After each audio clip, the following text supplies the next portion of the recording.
Makadara, MP Suna West, will seek a statement from the Departmental Committee on Administration and National Security as well. The statement is on the provision of counseling and psychosocial support services to police officers.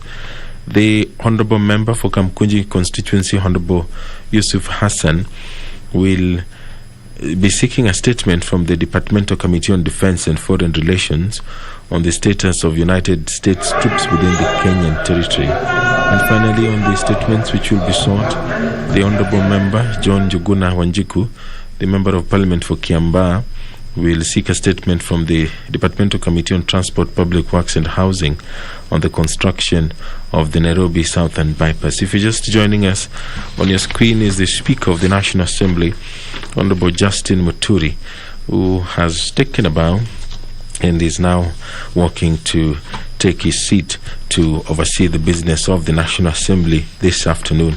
It will be a very busy afternoon for the members, and you will watch this engagement live on KBC Channel 1 as well as Bunge TV.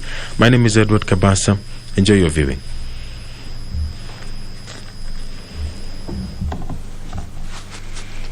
Natuombe. Ewe Mwenyezi Mungu, ambaye kwa hekima na wema wako umeteua nyadhifa za viongozi na mabunge kwa ustawi wa jamii na utawala wa haki wa wanadamu, twakusihi ututazame kwa neema nyingi sisi watumishi wako ambao tumerithika kutuita ili tutekeleze shughuli muhimu za jamhuri yetu.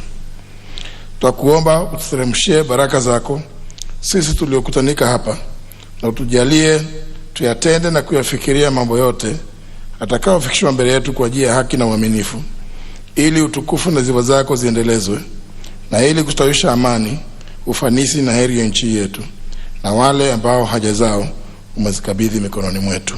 Amina.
Order number 1, administration of oath. Order number 2, communication from the chair. Order number 3, messages. Okay. There's a message which will come later. Order number 4, petitions.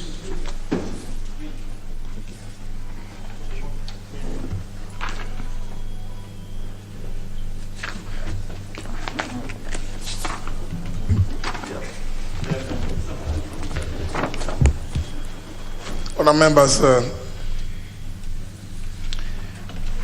we should notify the House that I've received a petition pursuant to Standing Order 225 2B and Article 119 of the Constitution, and the petition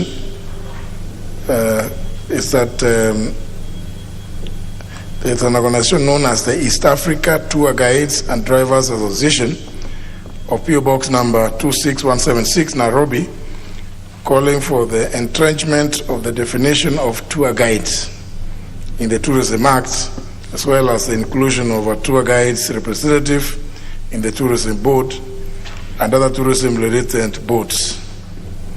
The petitioners introduced themselves as an association that represents trained and licensed practicing tour guides and drivers within Kenyan and East African touristic circuits, and which is mandated to undertake advocacy, training, skills development, and sustainability of tourism partnership and collaboration.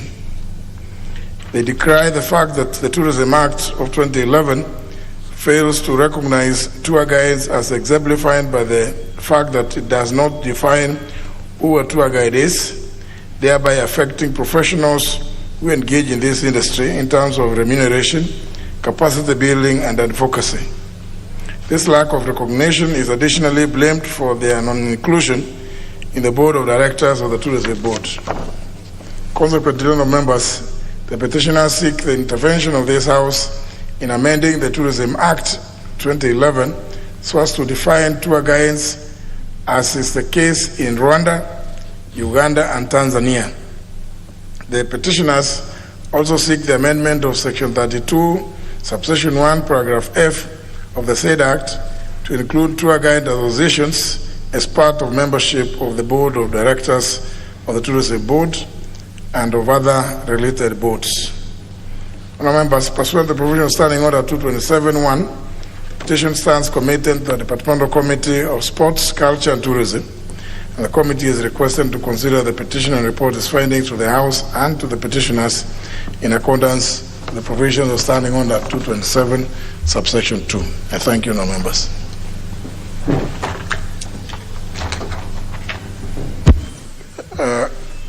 Comments. I can see the Honourable Sankok wants to comment on this one. Thank you very much, Honourable Speaker. They are saying that I'm a tour guide, and it is true because from my background as a Maasai, I have lived with the animals all throughout my life, Honourable Speaker. So where the rubber meets the road, Honourable Speaker, in terms of tourism, which is one of our greatest freelancer, is the tour guides. Because most of the tourists who come to Kenya, they don't come because of tour conferencing, they don't come because of medical tourism, they actually come because of mostly wildlife tourism. Honourable Speaker, and when they come, those who receive them, our face is the tour guide. Because they receive them, they guide them in their endeavor to see our nature and to see our wild animals, Honourable Speaker. Tour guides, most of them, Honourable Speaker, are not recognized by law. So what they are pleading for is that in our neighboring countries like Uganda, Rwanda, and even Tanzania, they have recognized the tour guide. And in that recognition, you find that those countries are now taking away tourism from us, Honourable Speaker, because they act as the PR, they act as the link between our country and the international community and the international tourists, Honourable Speaker. So, Honourable Speaker, I think their petition is well before this House, and that the committee responsible should fast track so that they are recognized, and they should be involved in the board, the tourism board, Honourable Speaker. Because you cannot have a tourism board without tour guide and tour operators, Honourable Speaker. So, Honourable Speaker, I beg to support that petition. Well, it's quite apart from where the rubber meets the road. Let's hear from Funyula. Thank you, Honourable Speaker. For many years, tourism has been the main foreign exchange earner and a major employer in this country. With the passage of time, due to mismanagement of the industry and probably other geopolitics, our role or the importance or the contribution of tourism has been falling. Probably it's important this petition will jolt us into action to probably retrospectively inquire where did we go wrong. Honestly speaking, in many professions, there are various cadres. If tourism is a profession, then there must be a provision for the various cadres of the profession to be involved. Tour guides are the people, as Honourable Sankok has put it, where the road meets the rubber, or the rubber meets the road, and those are people who know, who interact. If we don't train them properly, if we don't incorporate them in the tourism management, they will not sell the image of Kenya as they ought to do. The best customer is a repeat customer and a customer by reference or connection. Thank you, Honorable Speaker. I support the petition. Honorable Pukose. Thank you, Honorable Speaker. Honorable Speaker, that petition is properly before the House. Honorable Speaker, Utalii College trains tour guides. It's a training that, and any other hospitality institution, they train tour guides, either at certificate level or even diploma or even at degree level. So I think it is important that when the committee is looking at it, look at it as any other profession, that these professionals want recognition, they want to be involved at the board level and any other board that is responsible. I think it must have been an oversight that it had not been brought to the attention of the government, and I think when the government is listening to this, still as they have less than 1 year to go, they should be able to see how best they can implement to make sure that the incoming government is also able to proceed and make sure that the tour guides are involved in the various boards. Honorable Speaker, the committee, the House can also make those amendments as they have requested in the law.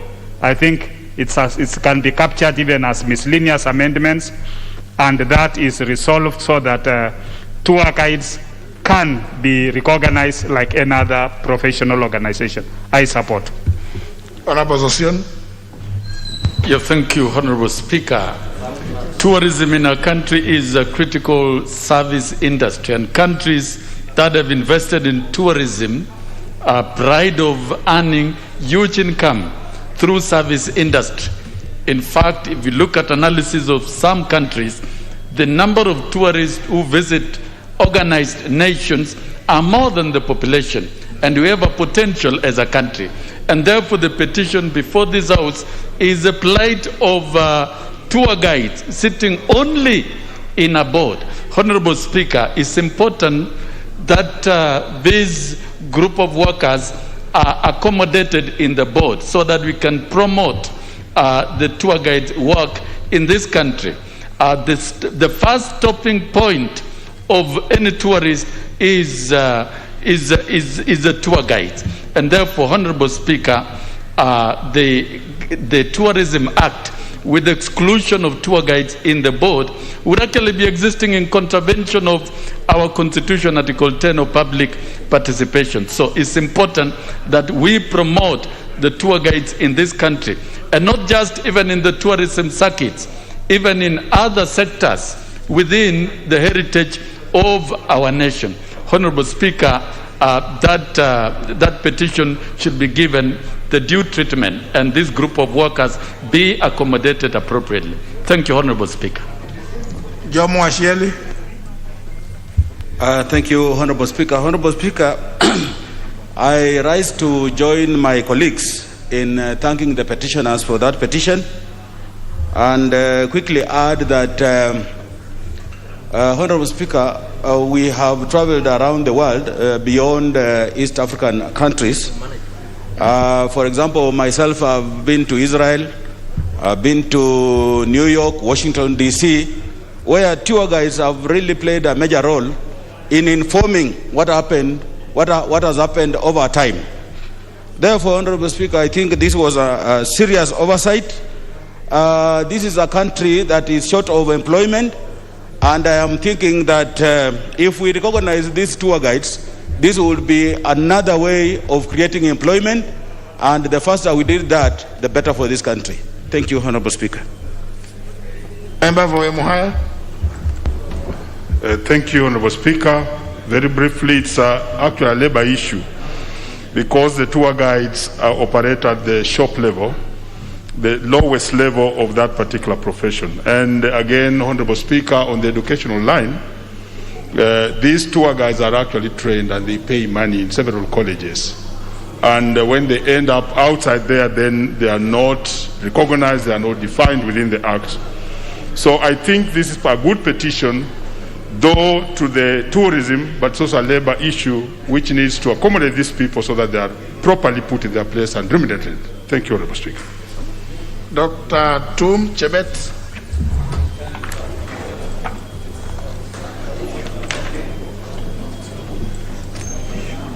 There's something wrong with your gadget.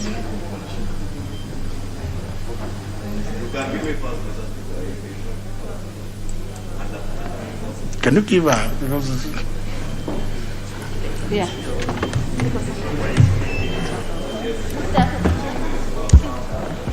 Yeah, Honorable Speaker, I stand to support the tour guides in this country are doing a commendable job. They are the ones who are selling our nation. They give the right information to the people who come to our nation. And Honorable Speaker, they need to be incorporated in various ports in tourism sector. Honorable Speaker, these people also need to be considered to be given some money from sports fund. We just give out money from sports fund to different groups. So this is a group which should be considered in this nation. They are the youth, and currently, Honorable Speaker, we have youth unemployment in this nation. And when we take charge and when we take care of the tour guides, when they are represented in bodies which are legally recognized, their rights will be taken care of. Honorable Speaker, I support. Member for Wajir South.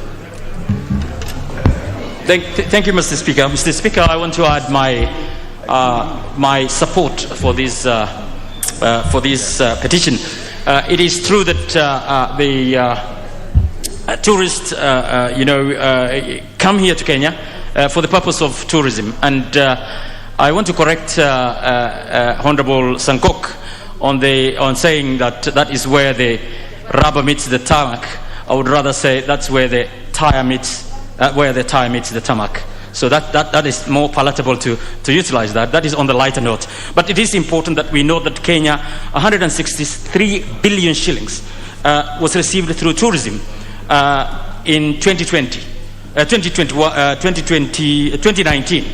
In 2020, it is about 37 billion. That's a huge chunk of income that this government earns. And therefore, we cannot ignore the individuals that run the show on this matter. Therefore, I do support this petition. Thank you very much, Mr. Speaker. Finally, Honorable Mzigi Mnene. Asante Bwana Spika kwa kunipatia hii fursa na mimi niweze kuchangia, na nataka kusema utalii ulikuwa nguzo ya uchumi wa Kenya na haswa kule pwani, na tumewaona mabwana wale ambao wanaongoza watalii kwa kuwaonyesha viegezo na sehemu tofauti na kazi nzuri ambayo wamekuwa wakifanya, na wale hawajatambulika kwa muda mrefu sasa. Nimefurahi sana kwa petition hii ambayo imekuja hapa, na ninaomba sana kwamba ipate kibali hapa kwa komiti ambayo itaenda kufanyia kazi, ili hata wao wapate kupata haki na tuweze kuboresha utalii hapa nchini Kenya kama vile ilivyokuwa mwanzoni. Asante Bwana Speaker. Committee petition is referred to the Committee of Sports, Culture and Tourism to deal with it as appropriate. Next order. Order number 5, papers. Leader of Majority.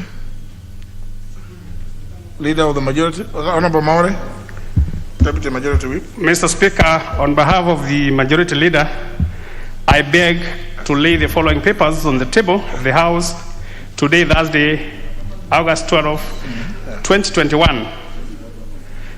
The reports of the Auditor General and the financial statements in respect of the following institutions for the year ended 30th June 2019 and the certificates therein. 1.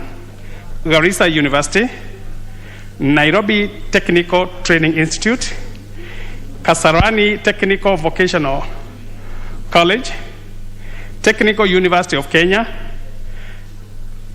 PC Kinyanjui Technical Training Institute. Thank you.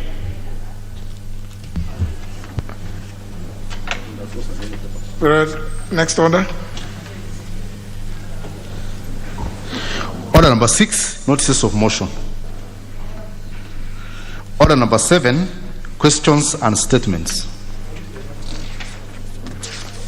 Go to the first segment. It's one of those ones. This one. Member for Loima, Honorable Jeremiah Lomukurai.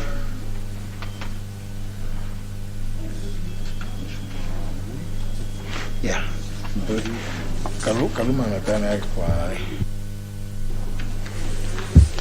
Thank you, Honorable Speaker. Honorable Speaker, I rise to ask question number 109 of 2021 to be directed to the Cabinet Secretary for Devolution and Assaults. Question number 1, what measures has the ministry put in place to ensure that food and relief items are kept in stock for emergencies such as drought, famine, and other calamities in the country, particularly in Turkana County?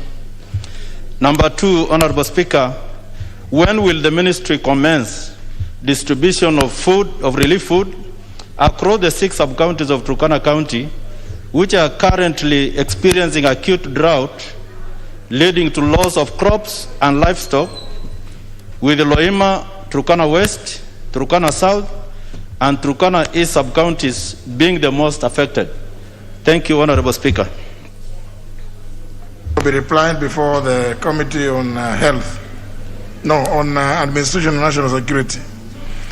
Next question is by the member for Kwale, the Honorable Suleika Hassan, who has requested for the question to be deferred, and the request is acceded to. The next question is by the member for Homa Bay Town, the Honorable Kaluma, who has requested that the question be asked on his behalf by the Honorable Odo. Thank you, Honorable Speaker. I stand to ask question 283/2021 on behalf of Honorable Peter Kaluma, MP. And the question is directed to the Teacher Service Commission. Number 1, could the Commission provide details of all teachers employed during the last recruitment exercise and explain why no applicant from Homa Bay sub-county were recruited despite being qualified? 2, could the Commission avail the grading criteria set for the employment of teachers and explain why internship was conferred and due weight, yet the opportunity for internship was only available for a few teachers against the very many qualified and interested teachers? Number 3, could the Commission provide the steps taken to ensure that teachers are employed on first to graduate, first to be employed basis? Thank you, Honorable Speaker. Yes, as for a written reply, so the question will be forwarded to the Teacher Service Commission for that, for the same. The next question is by the member for Soy, the Honorable Caleb Kosan.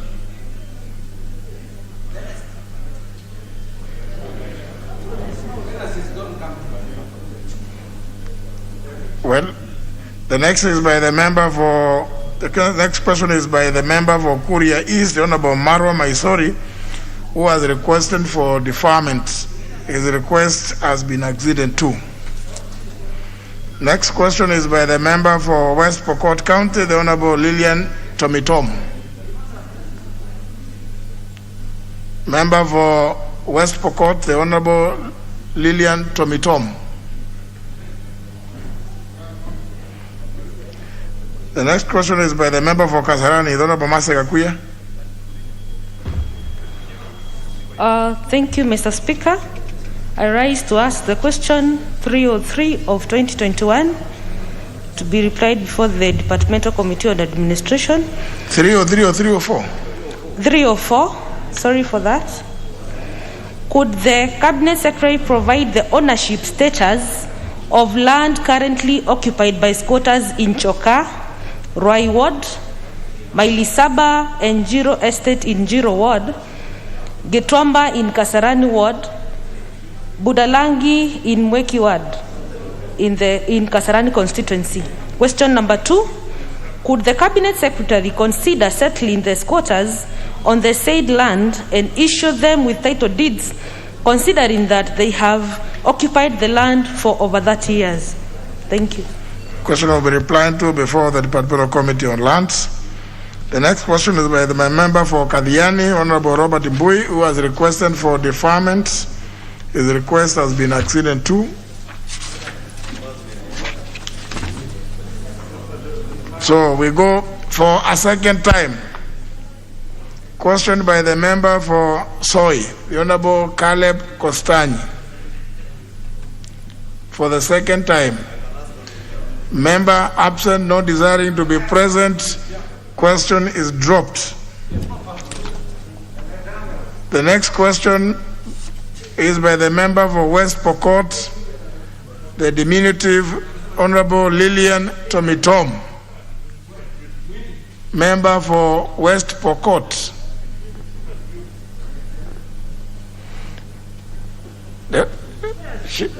Does she come? Does she attend Parliament? I haven't seen her in a long time. Why? Well, the member is absent. The member is absent. I don't defer questions unless there's a request. So the member has, I assume that from West Pokot she is able even to read online questions, the business on the order paper. Member has not requested for deferment, therefore the question is dropped. To proceed to the next segment. Request for statements. First request is by the Honorable Oudo. Thank you, Honorable Speaker. Honorable Speaker, pursuant to Provisional Standing Order 44.2c, I rise to request for a statement from the Chairperson of the Departmental Committee on Administration and National Security regarding National Campaign Against Drug Abuse Authority on progress made in treatment and rehabilitation on alcohol and drug abuse in the country.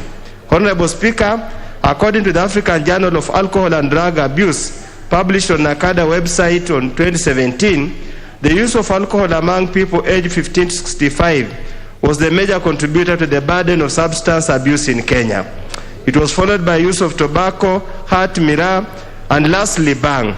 Data on current use of multiple drugs and substances showed that the prevalence stood at 6% in 2017, with the Coast region having the highest prevalence of current poll drug use at 8.3%, followed by Eastern at 8.2%, and Northeastern by 7.8%.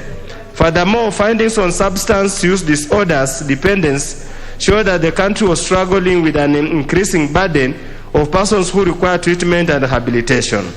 There has been no update on the status of alcohol and drug abuse in the country to date. Honorable Speaker, it's against this background that I seek a statement from the Chairperson, the Departmental Committee on Administration and National Security on the following. 1.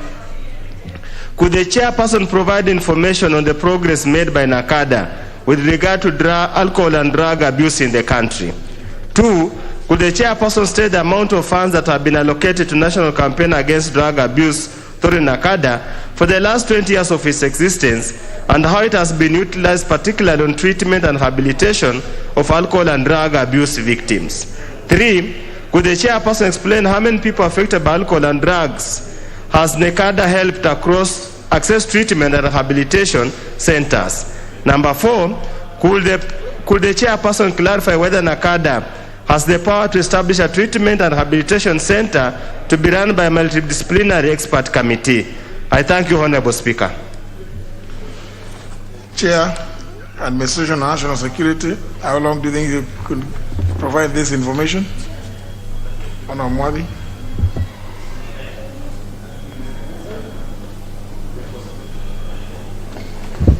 Thank you, Honorable Speaker. All right. Thank you, Honorable Speaker. Honorable Speaker, I think I should be able to get a response from that. The other department, maybe in 2 weeks. 2 weeks' time? Very well. Honorable Ondo, it's okay.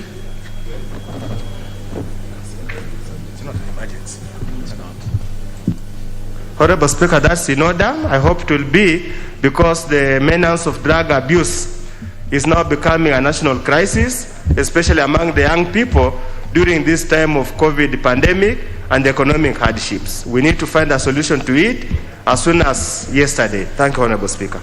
Very well. The next request is to the same committee by the member for Kikuyu, Honorable Ishomwa. None. Thank you, Honorable Speaker. Honorable Speaker, pursuant to the provision of Standing Order 442C, I rise to request a statement from the chairperson of the Departmental Committee on Administration and National Security concerning the illegal arrest and detention of one Mr. Harun Aydin, a Turkish national and business person. Honorable Speaker, on the 7th August 2021, police officers arrested one Mr. Harun Aydin, a Turkish national, at Wilson Airport in Nairobi upon his arrival from a trip to the Republic of Uganda. He was said to have been part of a delegation that included the Deputy President of the Republic of Kenya. Additionally, he was in possession of a valid 3-year Kenyan work permit issued by the government of Kenya. Honorable Speaker, Mr. Aydin was held in detention and in a state of incommunicado, where he was denied access to his advocates and officials from the Turkish embassy who wanted to ascertain his condition and get clarity on the circumstances that led to his arrest. Mr. Aydin was therefore thereafter purportedly released and allowed to travel out of the country on the 9th of August 2021.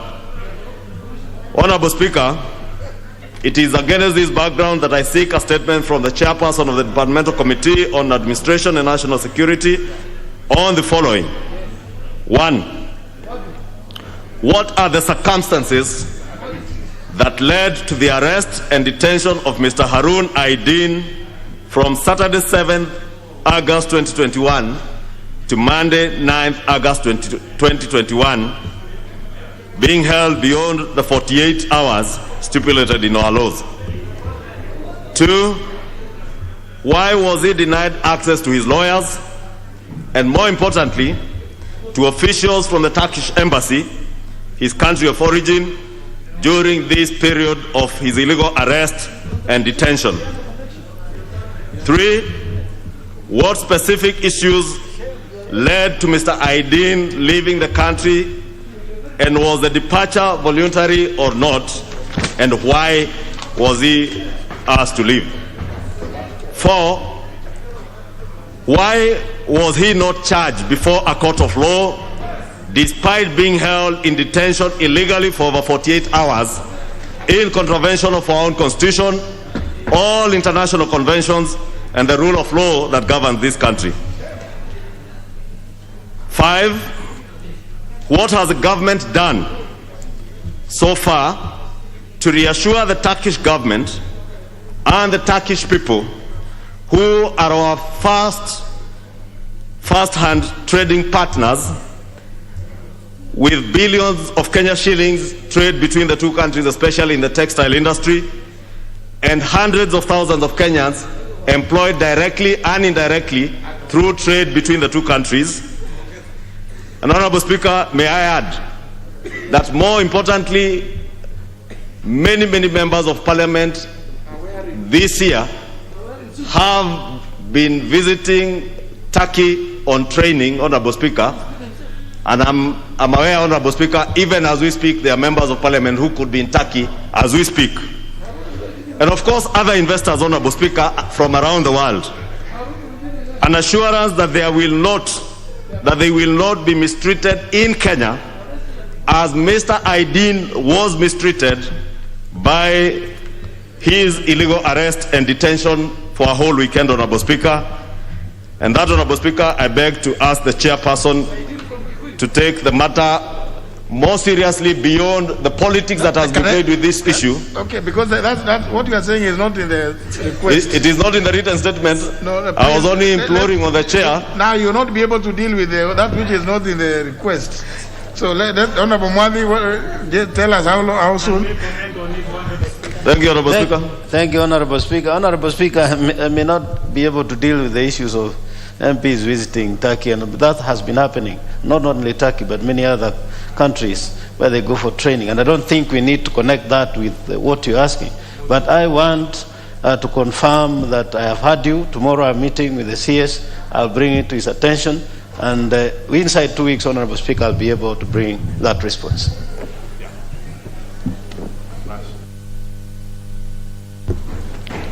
You can't comment. There's no room for comment. There's no room for comment. Let's get to the next request. No. You want it tomorrow. You want it tomorrow. You become like IBC, which wanted us to approve things within. Yes. Yes.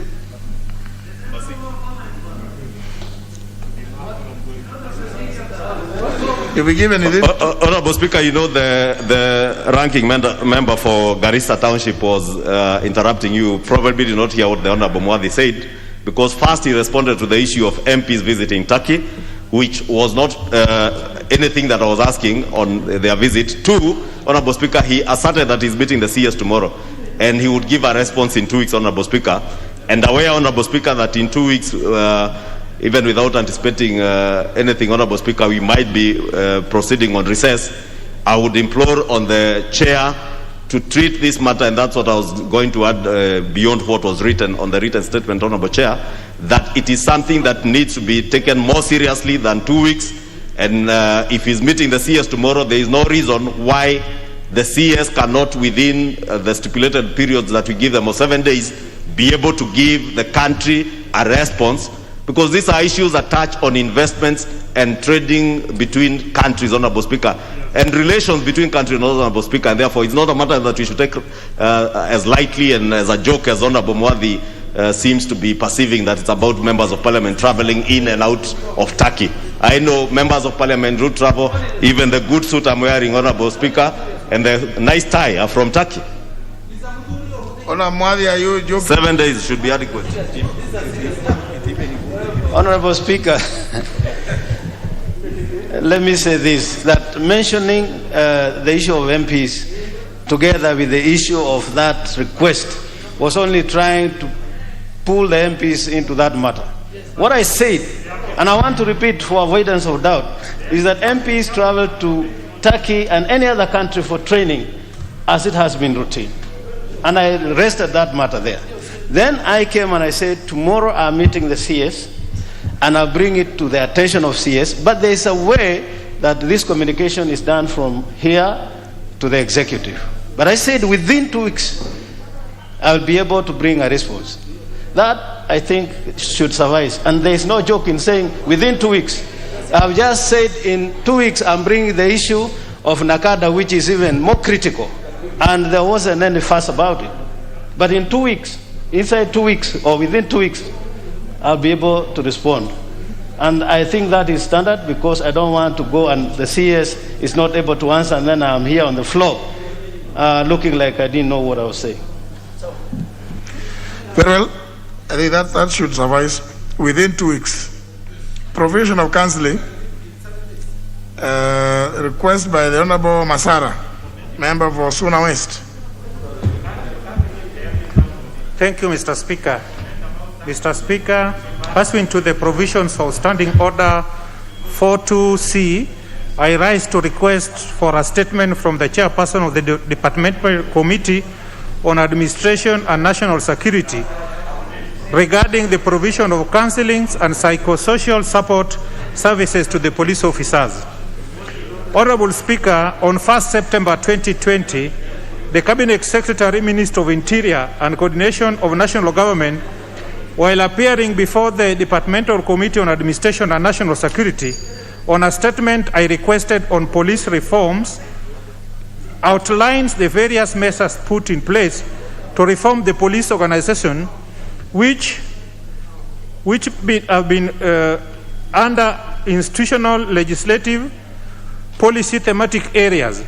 Among the measures outlined by the ministry included the development of counseling policy to provide the framework for undertaking psychosocial support and counseling services to the police officers, establishment of Directorate of Chaplaincy, counseling and social support to oversee the services, and establish a pilot counseling and rehabilitation center in Ruaraka, Nairobi. Mr. Honorable Speaker, unfortunately, the measures as outlined by the Cabinet Secretary are yet to be rolled out, and many police officers continue to suffer. This, among others, had led to numerous incidences of suicide, murder, desertions of duties, drunkenness. It is against this background that I request for statement from the chairperson, Departmental Committee on Administration and National Security. In the statement, the chairperson should address the following. 1, why the ministry is taking inordinately long to implement measures to address psychosocial support and counseling in the police service as outlined by the Cabinet Secretary on 1st September 2020. 2, when will the recently established counseling and rehabilitation center, which was to be located in Ruaraka, Nairobi, be made operational, and are there plans to establish more such centers across the country? Thank you, Mr. Speaker. Chair Mwadi.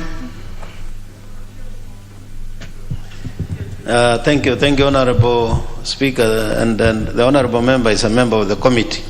And this morning we had commissioners from National Police Service Commission, and those were the issues that we were discussing, and we are meeting them again on 25th of this month.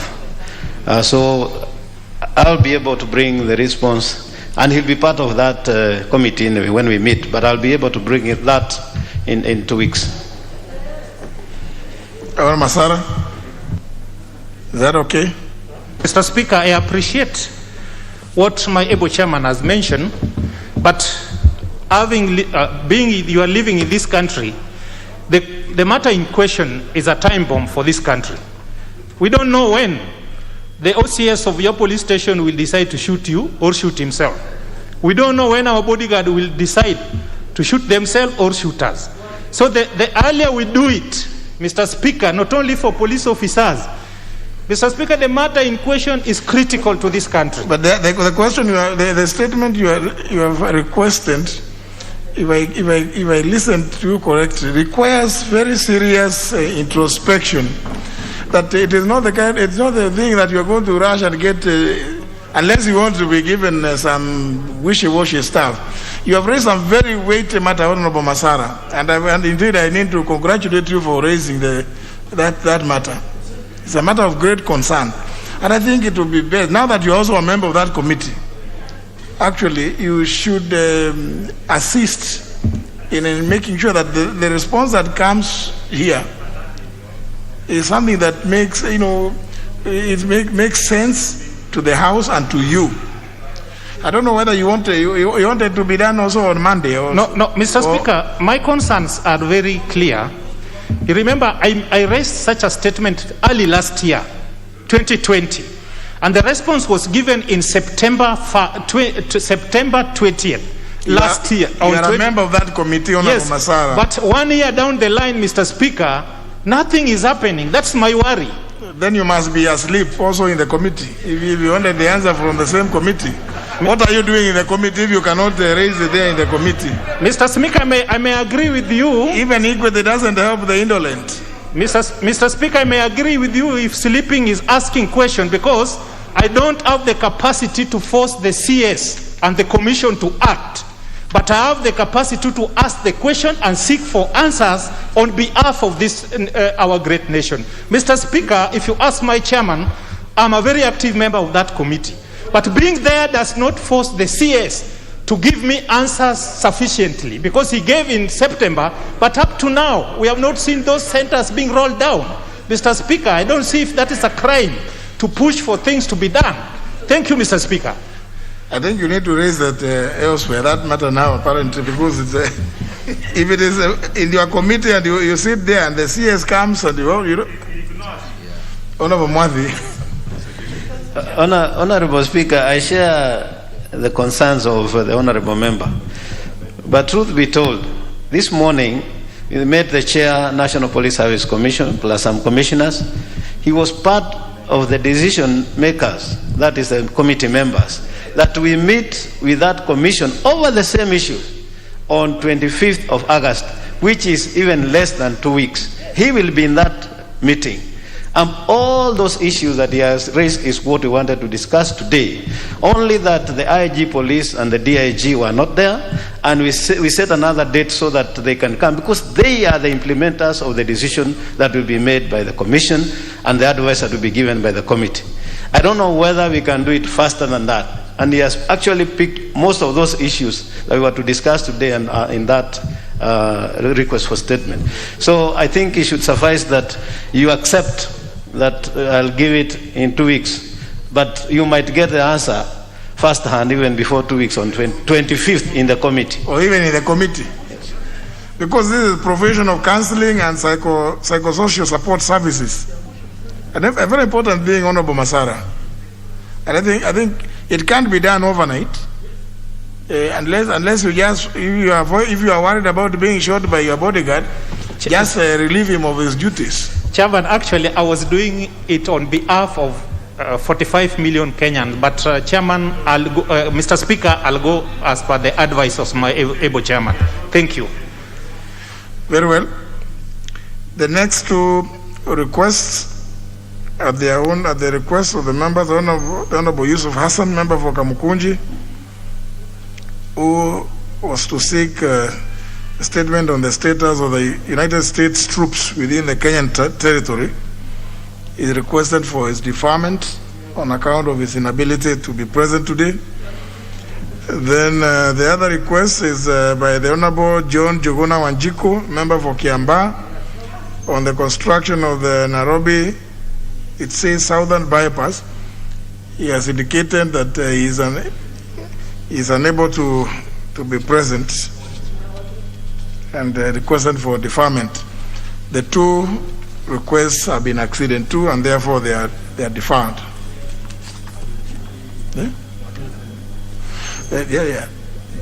Leader of Majority, the statement. And honour members, as the Leader of Majority reads out the statement on behalf of the House Business Committee, indicating what business is coming up next week.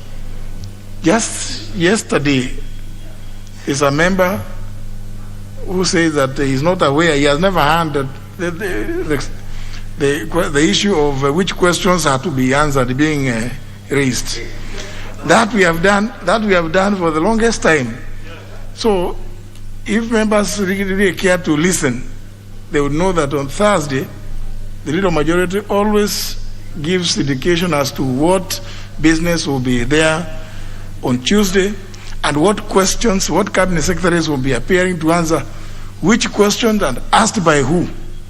So please, I don't want to name the particular member because it is not in the interest of the House for everyone to. But I'm just saying this because it was raised that there's a member who has never known that ever happens.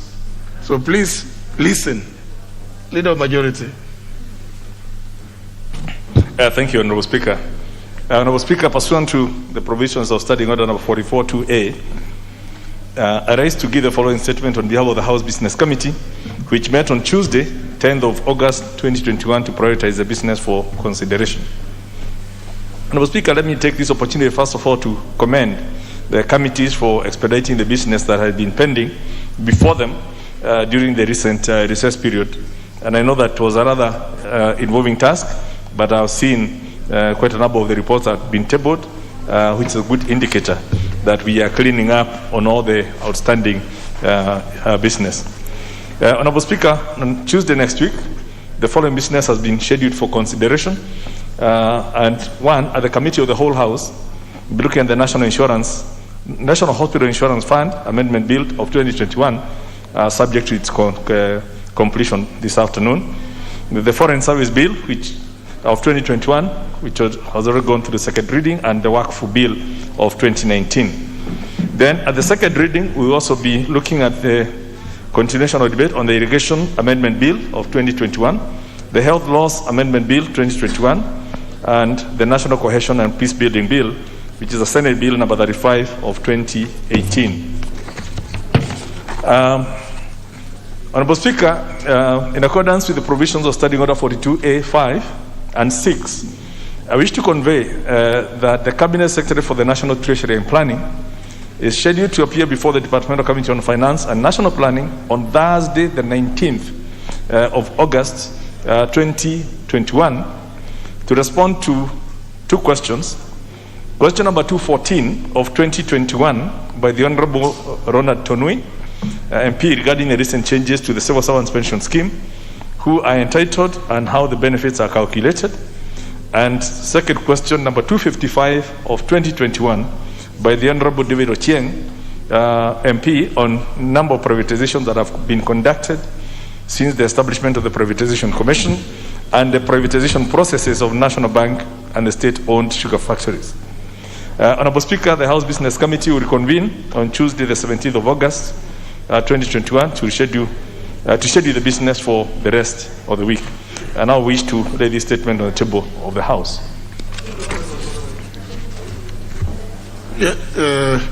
Honorable Duale, what is the point of order? Speaker, nothing much. Speaker, I want to thank the Leader of Majority. Speaker, Wednesday morning is a session for private members' bill. And Mr. Speaker, we're having a problem because some of our bills are at the bottom. And then when in the morning we come here, we are told the members who had the previous bills either are not prepared or they have no seconder. So yesterday, I was forced to hurriedly prepare myself. So, Mr. Speaker, I really want the clerk's office, to notify those of us who are ready to move their private members' bill like mine. And I even, with Honorable Chris Omalo as my seconder, we were here the whole of yesterday. So there are some members, either they are out on trips or they're in the constituencies. I think they should liaise with the clerk's office or the table office or with the Leader of Majority in advance and say we are not coming, so that before Monday when the order paper is being prepared, or Tuesday, our staff know your availability. Speaker, I really want you to give that direction. Well, I think the problem is maybe the problem is actually the members, because by I think the close of business tomorrow, the clerk's office will have given an indication of what business is coming up on Tuesday, and a tentative indicative notices of possible businesses on Wednesday, particularly private members' businesses.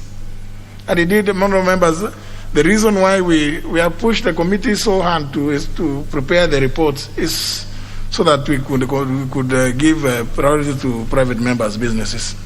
So if your business appears and either you think you are held out there in the village and you can't make it, just notify the clerk's office that you are not available, so that another member can take the other business can then move up.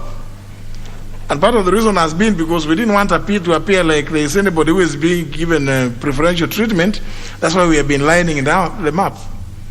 So please, if you read, but it is important first of all to read the clerk's message notification on it's called the Bunge something, Bunge Info. For those of you who use of course, the only ones who will be having difficulties are the ones with the Mulika Mwizi. I don't know whether it shows even Mulika Mwizi. So everybody then should be. So it's like the one Honorable Koloshi is used. So please let everybody read that, and if your business is appearing and you are not available or you are not ready, there's no problem in you not being ready and saying so. So that then the other person, the next person can be notified by the clerk's office and they will prepare, as Honorable Dwele has just said. So, I mean, this is just a matter of decorum and helping us to be better so that everybody is able to plan. And there are very many private members' businesses, bills which are pending. Honorable Pukose. Thank you, Honorable Speaker. Honorable Speaker, a few weeks ago you gave the Committee on Health on the bill on Kenya Food and Drug Authority that they present a progressive report. Last week you also talked to the chair to expedite and bring the report. I've been meeting them in the corridors. They tell me the report is ready, but there was a change of clerk. So I think that there were changes in terms of clerks. So I think, Honorable Speaker, I would really appreciate if the report can be tabled so that my bill can move forward, because it is a bill that has stayed long.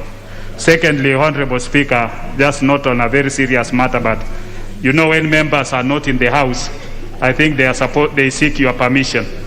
I'm seeing the mainstream ODM is missing on the other side, except maybe the outsiders of ODM, those outsiders.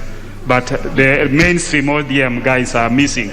I don't know where, after the Mombasa trip, I don't know whether they have sought your permission or what is happening to be absent, because I see Honorable Unda is carrying the hand, but it's not mainstream ODM. So, and Honorable Atandi is also not mainstream ODM. But the mainstream ODM, they are not there. These are peripheral. Who are mainstream and who are peripheral members of? Honorable Udo, you are peripheral. Before I go to that, Honorable Speaker, I just want to raise a point of concern. On 1st July, Honorable Speaker, I rose here to ask for a request for a statement to the Departmental Committee of Finance and National Planning concerning Kenya Transport and Logistics Network. As typical, we are given 2 weeks, and I would suppose, fine, we went for a short recess, I would suppose by now, Honorable Speaker, the 2 weeks has lapsed. Unfortunately, I don't see the chair, but I'd seen the vice chair of the committee. I hope somebody will shed light when I'm likely to get that answer. Second, Honorable Speaker, sometimes in March, I asked also a question to the Transport Committee concerning the airstrip in Funyula constituency called Papindege. Up to now, I have never received an answer, because the last time I appeared before the mix-up, the question was not referred to the ministry to provide an answer. That needs to be concluded before probably we break for another short recess, or we get into the murky field of business. Finally, Honorable Speaker, ODM, unlike other parties, we have no fringe members. We only have one ODM members. As you are aware, Honorable Speaker, our colleague, Honorable Kajwang, and Senator Kajwang lost her parent. The burial is tomorrow. So naturally, out of being compassionate to our colleague, number of our colleagues have already traveled. Some of us will travel tomorrow, because we could not have left the house deserted, because some of us are permanent features of this house. Our absence is always felt. That's why we remain. So there's basically nothing untoward about it. Most of us have traveled to console with our colleague. Thank you, Honorable Speaker. Honorable Ishongwa, but the issue by the Honorable Oudo, where is the Honorable, now of course the Honorable Anga is mainstream. She is not in. She is mainstream. Then the Honorable Waihenya. Atandi is peripheral.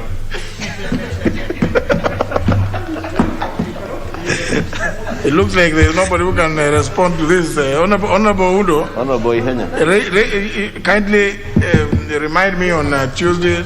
I want you to raise that matter again when they are present. Okay, thank you, Honorable Speaker.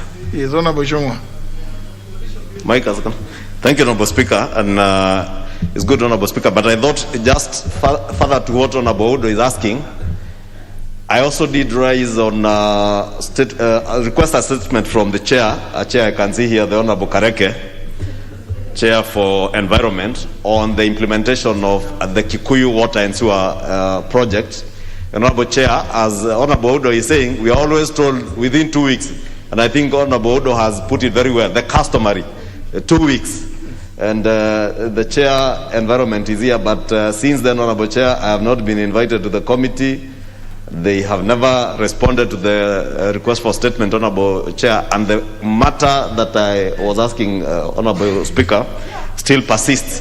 And as much as you may understand why our colleagues in ODM are not there, Honorable Chair, my second point of order was in relation to business, which in my thinking, Honorable Chair, I thought was not properly before this House, today being a government day, but I was told this is a party-sponsored motion, the motion appearing as motion number 10, Honorable Speaker.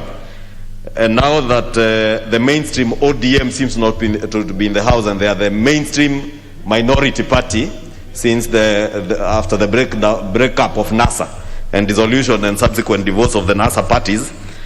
Honorable Chair, Speaker, I wanted your guidance, Honorable Speaker, because when I also look at the substance of this motion, Honorable Speaker, it is a motion that, besides being sponsored by the minority party, Honorable Speaker, touches on budgetary matters, and aware, Honorable Speaker, that we have just finished the appropriation process.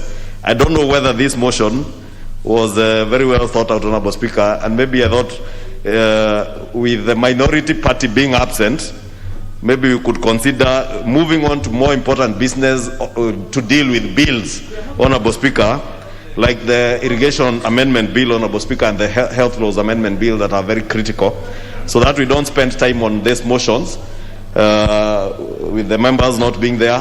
And of course, raising issues that touch on budgetary matters. And of course, we have just gone through the budget process until last month, finished even with the finance bill. Honorable Speaker, we may talk a lot on the motion, Honorable Speaker, but until the issues being raised relate to COVID, Honorable Speaker. And COVID, Honorable Speaker, as much as it may go on, we are not yet there. That's why I wanted your guidance, Honorable Speaker, whether, without anticipating debate, Honorable Speaker, I was just asking for your guidance, whether now in the absence of the minority party, we would consider to drop this motion. Manzo is in the peripherals of the dead NASA. The mainstream ODM, Honorable Speaker, as you have been told, is not in the House today. No, members, let's not. We are not yet there. That issue will be raised when we get to the business, so that the explanation about it could be given.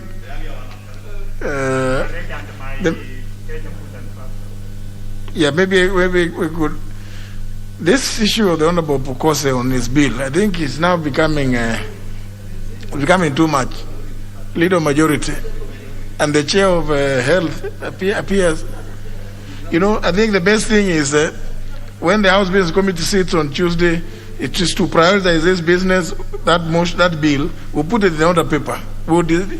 And just to remind committees that a committee cannot sit on a bill that has been published, and as a consequence, they deny the mover the right to have it debated in the House, and the House to make a decision one way or other.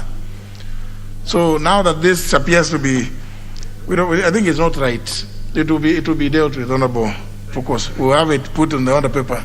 The clerk to remind to House Business Committee. Honorable Kareke, maybe we could allow the Honorable Kareke to respond. Thank you, Mr. Speaker. Mr. Speaker, there's an issue which has been raised by the Honorable Kimani Ichung'wah on the statement he sought a while back.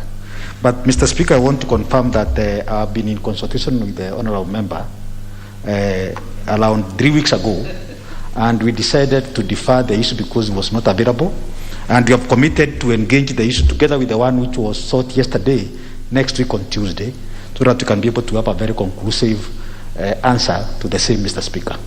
Thank you. Well, Honour Members, before we move to the next order, allow me to, I indicated that there's a message which I need to present to the House. This being message number 6 of 2021, message from the President on the nomination of persons to the office of member of the Teacher Service Commission, in brackets TSC. Honorable members, pursuant to the Professional Standing Order 42, I wish to convey a message which was received in my office today, Thursday, 12th of August 2021, from His Excellency the President, relating to the nomination of persons for appointment to the offices of member of the Teacher Service Commission. Honourable members, the message conveys that in accordance with the provisions of Article 250, Clause 2, Paragraph B of the Constitution, and the procedure set out in Section 8 of the Teacher Service Commission Act of 2012, as read together with Sections 3 and 5 of the Public Appointments Parliamentary Approval Act of 2011, His Excellency the President, having received the report of the selection panel appointed via the Gazette Notice number 6205 of 2021, has nominated the following persons for appointment as members of the Teacher Service Commission. 1. Dr. Nicodemus Ojuma Anyang. 2. Ms. Christine K. Kahidi. 3. Ms. Sharon Jelagat Kisire. 4. Ms. Anseta G. Wafuho. And 5. Mr. Salesa Adano Abudo. In this regard, His Excellency the President now seeks the approval of the nominations by this House, of the nominees by this House. Honourable members, Sections 7 and 8 of the Teacher Service Commission Act number 20 of 2012 provides as follows, and I read: 7. The President shall, within 7 days of receipt of the names forwarded under subsection 6, nominate 1 person and 8 others for appointment as chairperson and members of the Commission, and forward the names to the National Assembly for approval. 8. The National Assembly shall, within 21 days of its sitting, consider each nomination received under subsection 7 and approve or reject any of them. Close the quotes. In this regard, honourable members, pursuant to the Professional Standing Order 45, I hereby refer the message, together with the report of the selection panel, as well as the curriculum vitae and other testimonials of the nominees, to the Departmental Committee on Education and Research for consideration. Honourable members, conscious of the central role of the Commission in the education sector and noting the unprecedented nature of the early learning and basic education calendar for the years 2020, 2021, and 2022, His Excellency the President has requested the National Assembly to consider the nominees on a priority basis.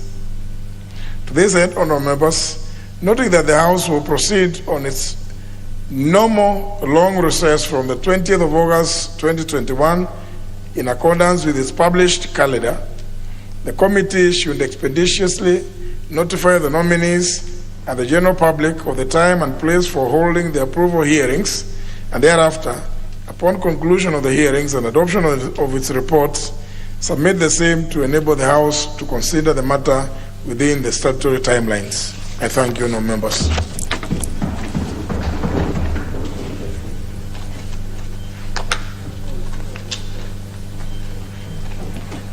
Next. Order number 8, motion. Procurement of external audit services for the Office of the Auditor General for the financial years 2018-2019 and 2019-2020. Question to be put. Honourable members,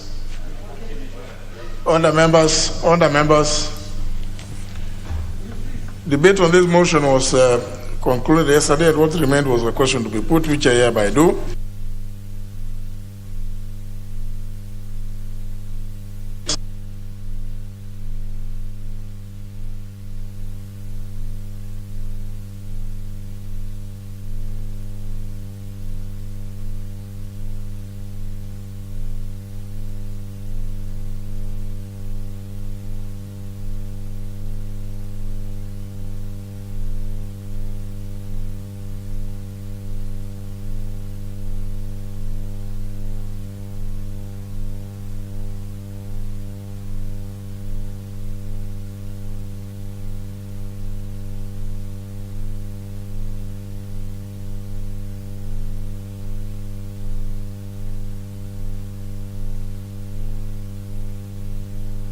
contrary opinion, say nay.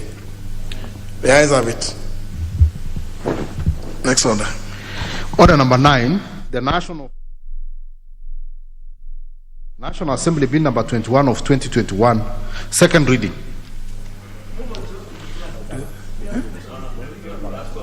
How many people have contributed?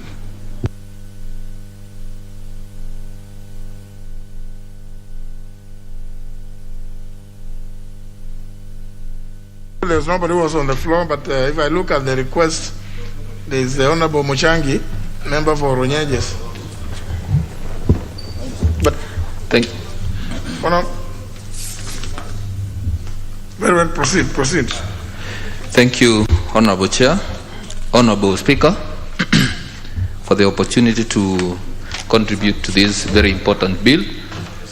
Mr. Speaker, matters to do with health are very important matters, and I have said before in this House that a healthy nation is a wealthy nation. Mr. Speaker, one thing that stands out whenever NHIF is mentioned is its affordability. Mr. Speaker, only around 20% of Kenyans are covered with NHIF. That means over 80% of Kenyans still remain unregistered with NHIF. So the discussion about NHIF is a very important one, and I believe, Mr. Speaker, majority of Kenyans, since when the contributions were raised to 500, were completely unable to pay the amount. So it means, Mr. Speaker, that we must make it affordable for the majority of Kenyans who cannot afford the 500 Kenya shillings, Mr. Speaker. Another thing that stands out very well concerning NHIF, Mr. Speaker, a state officer wants a salary of around 1 million Kenya shillings, pays only around 1,800 Kenya shillings for NHIF, while an ordinary citizen who doesn't have a job is required to pay 500 Kenya shillings.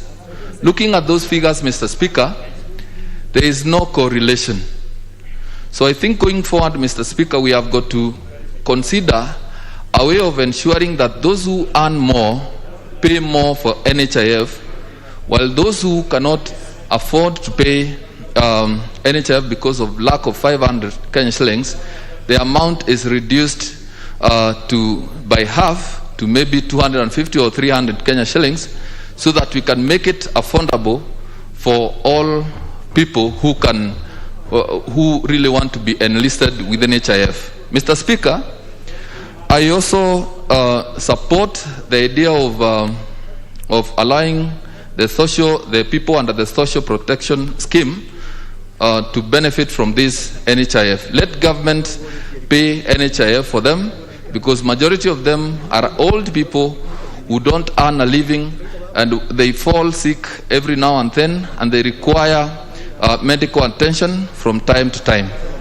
That includes, Mr. Speaker, the disabled Kenyans. We have so many of them across the country. Most of them cannot earn anything. So it is very important, Mr. Speaker, if we can allow the people who live with the disabilities to benefit from a health cover that will enable them to access medical services, Mr. Speaker. So with those few remarks, Mr. Speaker, I support this amendment. Thank you. If you have contributed, and because I'm just following the names as they are. Let me just indicate. Honorable Amin, have you contributed? I want to speak. Thank you. Honorable Speaker, thank you for giving me an opportunity to articulate and to contribute on this NHIF Amendment Bill of 2021. Honorable Speaker, universal health care is a critical and a constitutional provision which should be provided to every citizen of this country. and is something and a policy that has been mooted by His Excellency Uhuru Muigai Kenyatta, so that each and every Kenyan can be able to access affordable health care for its citizens. Honorable Speaker, this has been the attainment of universal health care has been a great challenge for the ordinary Kenyans and even for the well of Kenyans. So the fact that there's a policy and a bill that is being developed with a concept to have every Kenyan covered, a health scheme covering each and every individual in this country, is a prudent and a very important conceptualization of this bill. Honorable Speaker, this bill emphasizes two critical things. It emphasizes the matching grants which should be provided for by the employer, that the employer contributes an equal amount of money which will be provided for also by the contributor, so that there is an ample coverage for all those that are working with gainful employment in this sector. Honorable Speaker, this NHIF fund bill for 2021 has not emphasized and is not able to cover for the nearly 8 million or 15 million Kenyans who are not employed gainfully, particularly those in the small sectors, those which are unemployed, have not been able to give provisions for. Honorable Speaker, it is our feeling and is our recommendation that this universal health care should be rolling out not only for those who have been employed and the employer contributing a matching grant, but the entire country and the entire citizens of this country should be covered by this bill.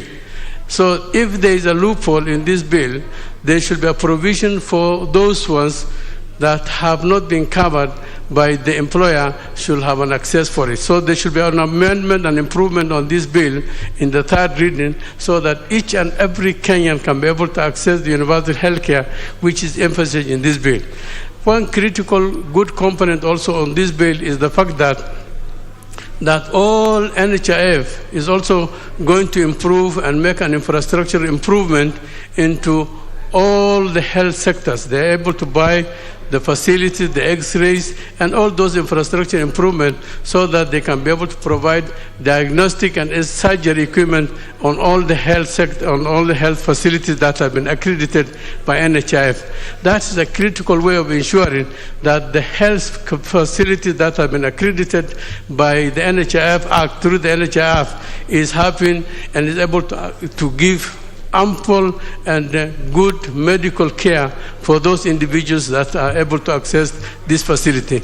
Honorable Speaker, one thing that has also not been captured is that the county referral hospitals, all the county referral hospitals, despite being accredited to NHIF, is not having adequate facilities to cater for surgery, to cater for laboratory, improved laboratory. So one thing that should be emphasized is that all county referral hospitals, which will still be able to be credited by the NHIF bill, should have all the requirements as desired for all the medical attention.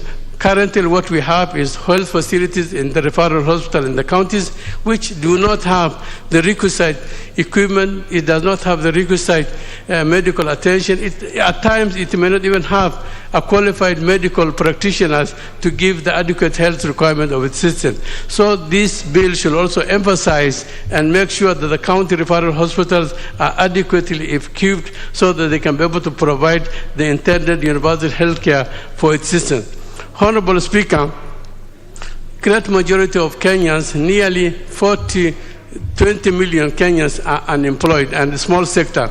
There should be a subsidized contribution which should be provided for to its system, particularly at this lower level and unemployed.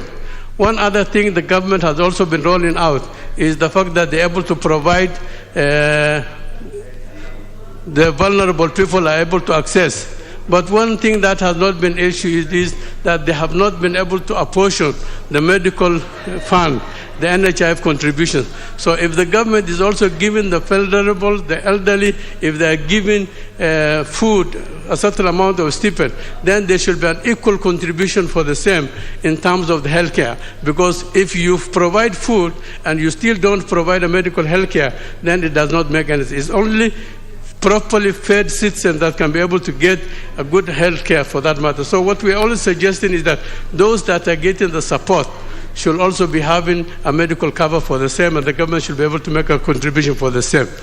Honorable Speaker, one other thing that the government has also rolled out, school children, particularly in secondary schools, to get a certain amount of NHIF. But that one does not give the same cover to the family member. So every child who is in secondary school who is getting a NHIF cover from the government should also have their families covered through this program. So I'm saying that this program, as much as it's only working for those who have been employed and the employer to make a significant contribution, it should be in totality for all citizens of this country.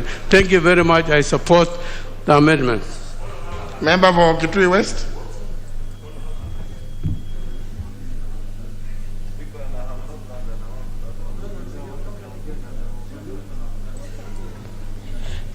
Thank you, Mr. Speaker. So let me take this opportunity to say that I support this NIH amendment bill. But let me start by saying that most Kenyans are actually neither aware of the NHIF, neither can they afford to pay for NHIF premiums. So this goes for the NHIF to actually popularize and also make Kenyans aware of what NHIF offers, because there are very many who are not aware about NHIF. And the other thing about NHIF is that some hospitals, small hospitals like small mission hospitals, especially during this corona period, the NHIF has paralyzed the activities of these hospitals. And this is by not reimbursing the hospitals after they take the NHIF cover.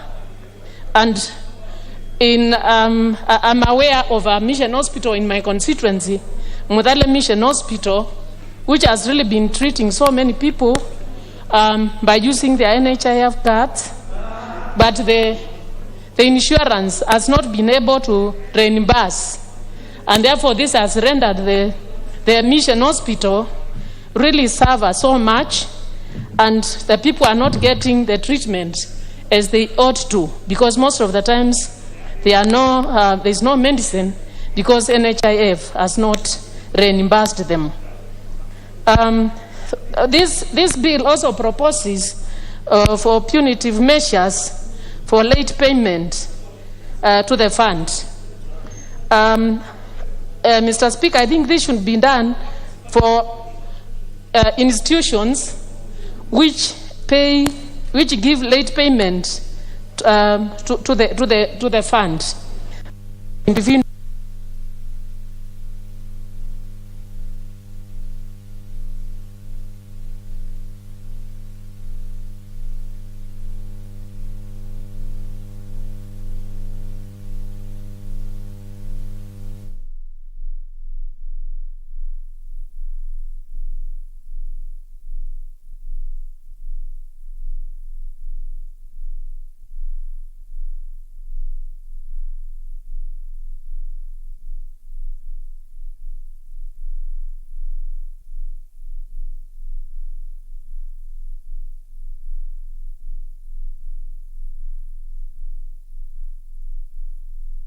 Mandatory since the NHIF Act of 1998, which states that an ordinary resident of Kenya, whether salaried or self-employed, shall be liable as a contributor to the fund. But in practice, NHIF membership for informal sector workers only constitutes 83% of Kenyans' workforce, but has remained voluntary. So the informal sector, for the informal sector, it has not been mandatory. But mandatory NHIF coverage would actually raise revenues for UHC and improve repayment of their financial protection. Because currently only 20% of Kenyans have any form of health insurance coverage, with only 85% of them covered by NHIF. So coverage among the formal sector is near universal compared to 15% coverage among the informal sector. So that's why there should be a lot of marketing and also awareness to the informal sector so that they can join, be members of NHIF. The other problem which is there with NHIF is that when you join, you are supposed to wait for 6 months before before you actually get the cover. And if you delay in payment, you also have to wait for 6 months after the payment to the fund. And that period of 6 months is too long, especially for the sick people. So the waiting period should be reduced from 6 months to even no waiting period, so that people can benefit from this fund. Then this bill also proposes for change on how NHIF pays out. Institutions where clients have both private insurance and NHIF, private insurance providers are required to first exhaust their coverage before NHIF pays the outstanding amounts, subject to the funds being limited. So this is an interesting twist and a reversal of the current practice. When NHIF expanded the benefit package in 2016 to cover outpatient surgeries, radiology, and other services, private insurance companies quickly saw an opportunity. And they stipulated that NHIF act as a primary insurer for co-insured members, therefore bearing the biggest component of medical bills. In many ways, NHIF funds were used to subsidize private insurance. So, Mr. Speaker, this NHIF is a very important insurance hospital, for the sick people, but the coverage is so low.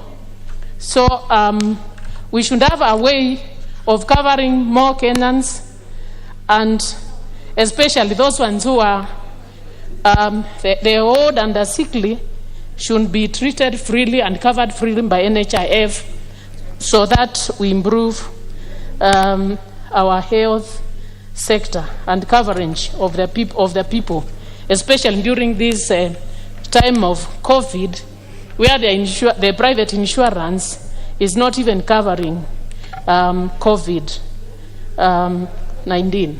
So with that, Mr. Speaker, I support the amendments. Honorable Kolosh. Thank you, Honorable Speaker. Honorable Speaker, I support the bill, although I have some reservations. And I must admit that I used to work with the National Hospital Insurance Fund. Honorable Speaker, public insurance is such that the healthy should pay for the sick, and of course the rich should pay for the poor. That is how insurance is, some of the principles of insurance. So the fact that contributions are not necessarily uniform and are pegged on the ability to pay by the individual is very important for us to consider.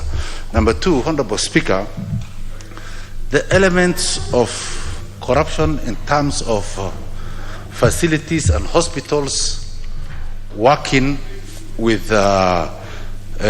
corrupt individuals within the National Hospital Insurance Fund is increasingly becoming an issue on the basis of course, resources at the fund. Honorable Speaker, when hospitals are accredited by the NHIF, hospitals tend to misuse that opportunity by giving opportunities to people who are not supposed to be beneficiaries, in the sense that cards are used by relatives and friends of people who should be the holders and the people who paid for it. So we must seal such loopholes. And the issue of giving the NHIF board serious powers to determine the beneficiaries is also we must set checks and balances for the boards, for the hospital board, so that they don't get away with some of the punitive measures like penalties on late contributors, people with this COVID and situation, the economic situation in the country. The self-employed, the people who are called self-employed and who pay on their own and contribute have difficulties at this moment in time because of the situation in the economy. They cannot contribute. So these penalties must be waived in the case that one is sick, is in hospital for a long time, he can't pay, or they can't find an employment or a source of income. These measures should be, of course, checked highly. The right beneficiaries. Because you see, when an insurer benefits someone who doesn't pay for, the thing that is becoming very common is that the beneficiary should be the one paying for the services. Secondly, if the situations in the public hospitals are the way they are today, then it is useless to collect such revenues and even expect universal health care.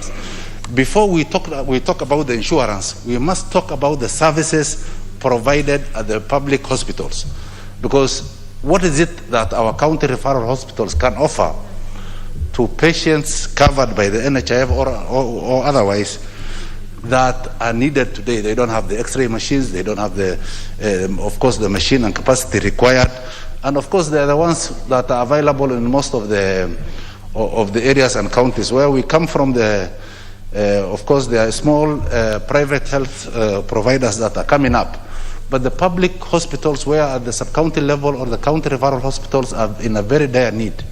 So even when you say we are going to insure and provide services in hospitals that have nothing, then it means it is just beating the purpose. It's not meeting the purpose.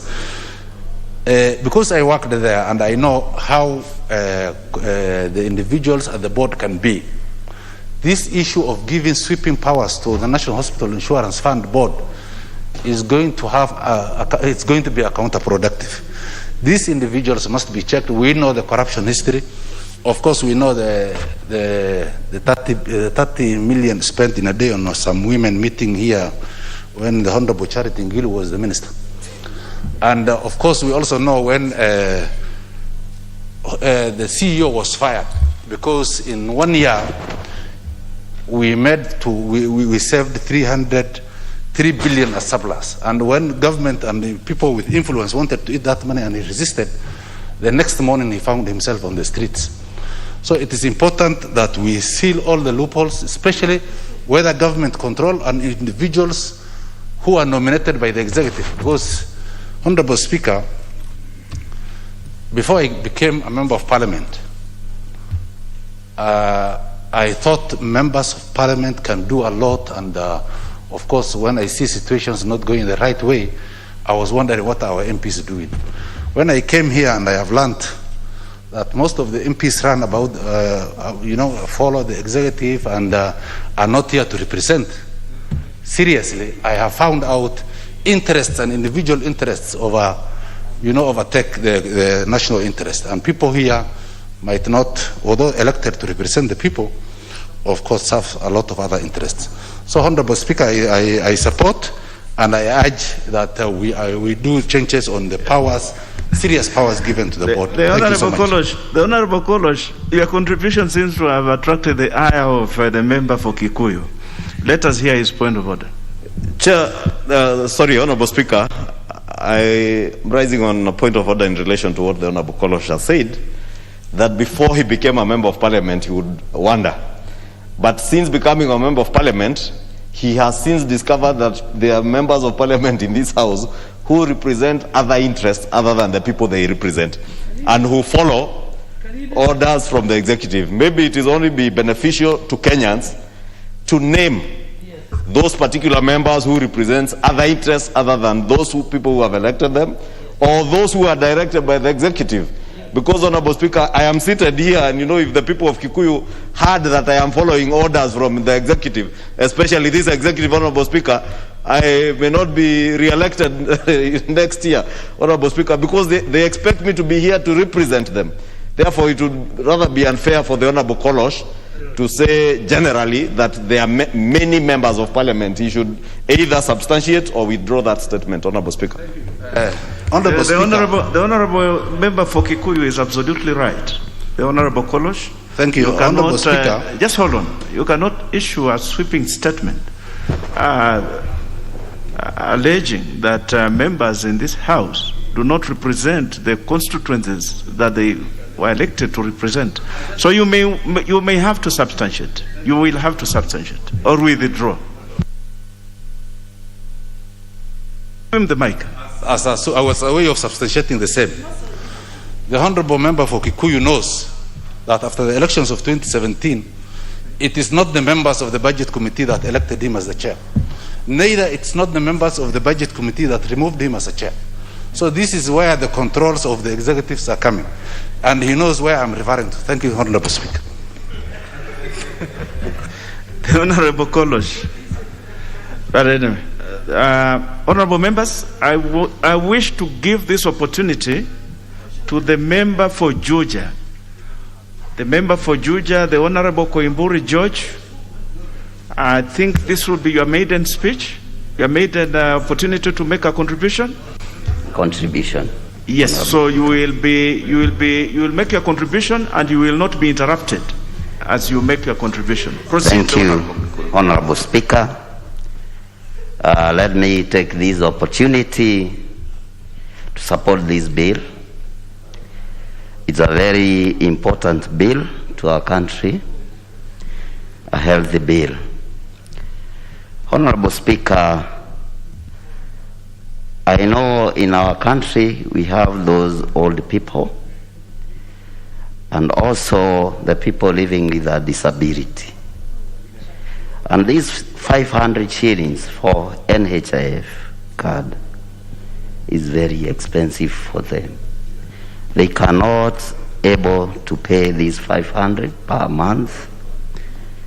And also remember, in our country or in our dispensary, we don't have medicines for these old people and the people living with a disability. Honorable Speaker, in my constituency, Juja constituency, our dispensary, like Gashororo dispensary, like Kwamundia, also early dispensary, we don't have medicines, and also we don't have nurse to serve those people. Honorable Speaker, I would urge the government, if possible, as we know, all of us, the health is already devolved according to the Constitution, and in our government, in our county government, Kiambu County, they don't give us those services in our hospitals and in our dispensaries. Honorable Speaker, I would urge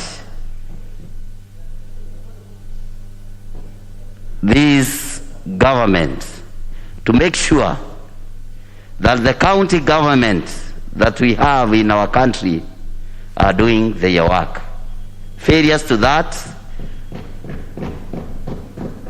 we are going to amend this bill to make sure in our constitution the health facilities should be given to the national government. For those few remarks, I support the bill. Thank you, Honorable Speaker. The member for Kikuyu. Thank you, Honorable Speaker. I rise to support this bill, but with a few reservations, Honorable Speaker. And of course, Honorable Speaker, one of the things that I'm usually very skeptical about is when government has an overbearing hand and when we use legislation to overbear on the people, Honorable Speaker.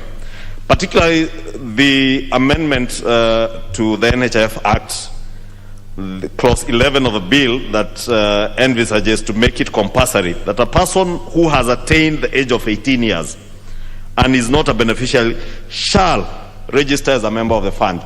Honorable Speaker, if you read subsection 2 of that clause, it says that the minister may, in consultation with the board, make regulations for the better carrying out of subsection 1. Honorable Speaker, this to me is very risky because you are saying that you make it mandatory for every Kenyan who has attained the age of 18 years to become a member of NHIF.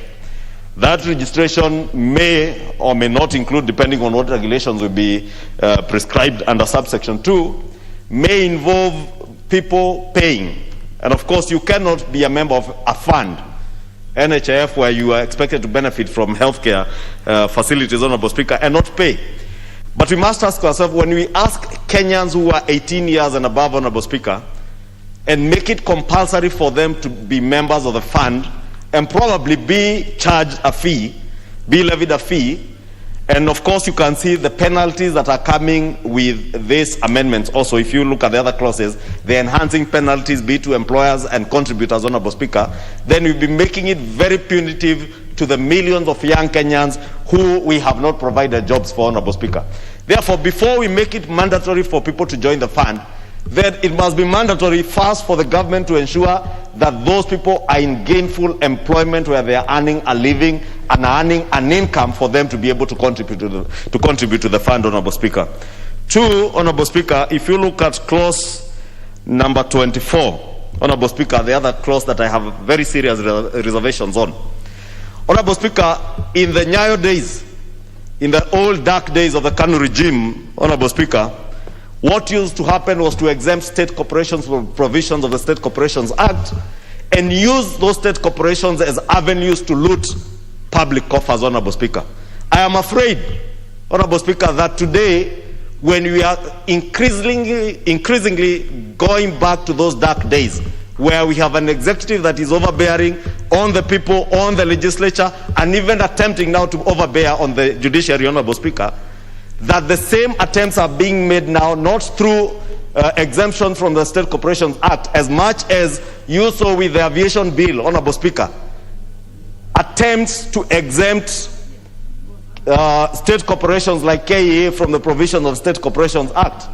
But now we are seeing under this clause 24, we are introducing new ways, Honorable Speaker, of introducing... The Honorable Ishunga, your submissions are good, but the aviation bill, I'm aware that it has not come to this floor yet. Yes. Of course, Honorable Speaker, if you listen to me clearly, I was giving it as an example of what the attempts by the executive to use exemptions to the State Corporations Act, like was done in the old KANU days, Honorable Speaker, but probably is being tutored by the KANU regime. Maybe that is why you see this inclination. Honorable Speaker, I was speaking to clause 24, which is proposing to amend section 34 of the Act to mandate the NHIF board to invest in the procurement and acquisition of essential medical equipment and supportive infrastructure to empanel on contracted healthcare providers, Honorable Speaker. The people who are empaneled by NHIF, Honorable Speaker, or who are contracted as service provided by NHIF, are both public and private hospitals or healthcare providers, Honorable Speaker.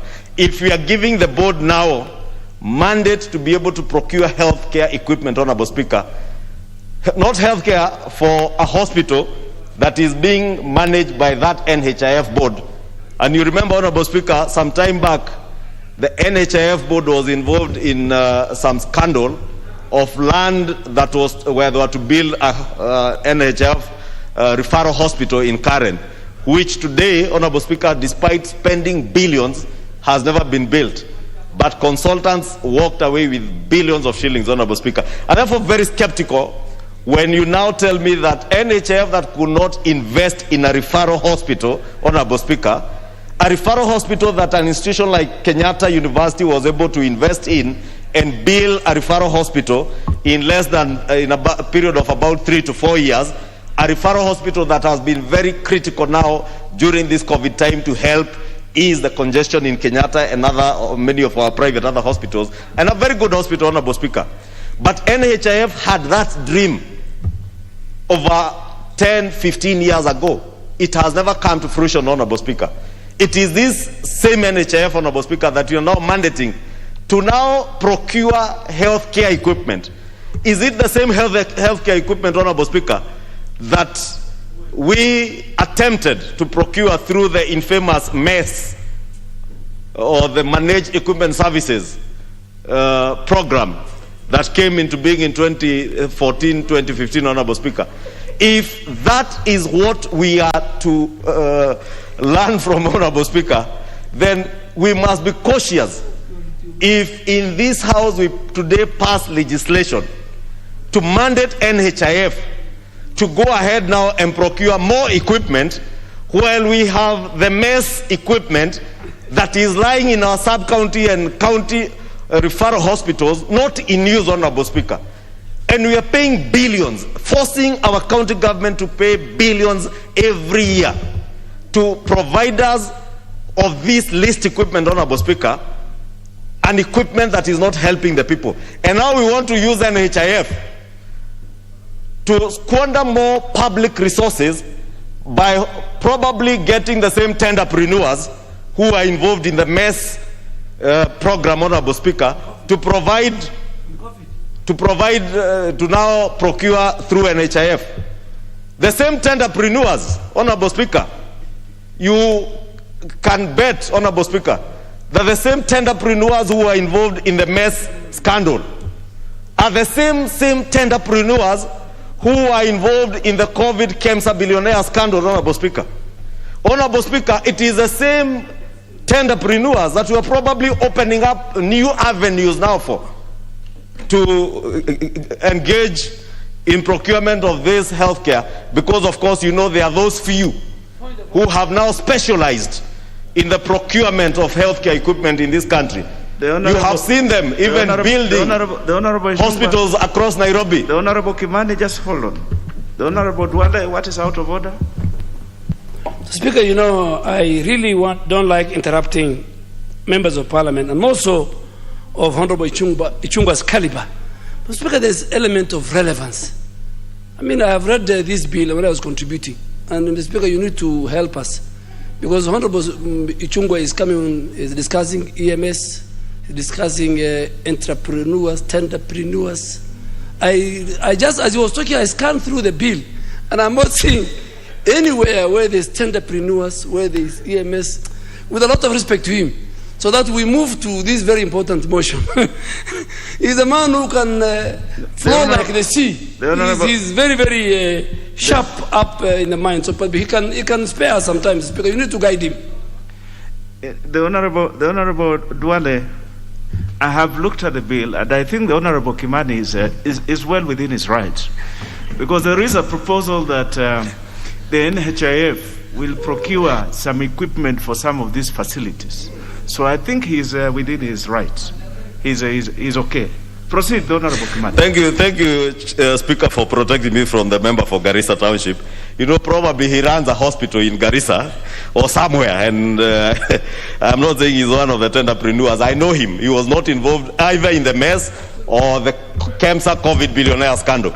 But I was speaking to those who are involved and who Honorable Speaker, because we are also in a state where state capture, Honorable Speaker, is so real.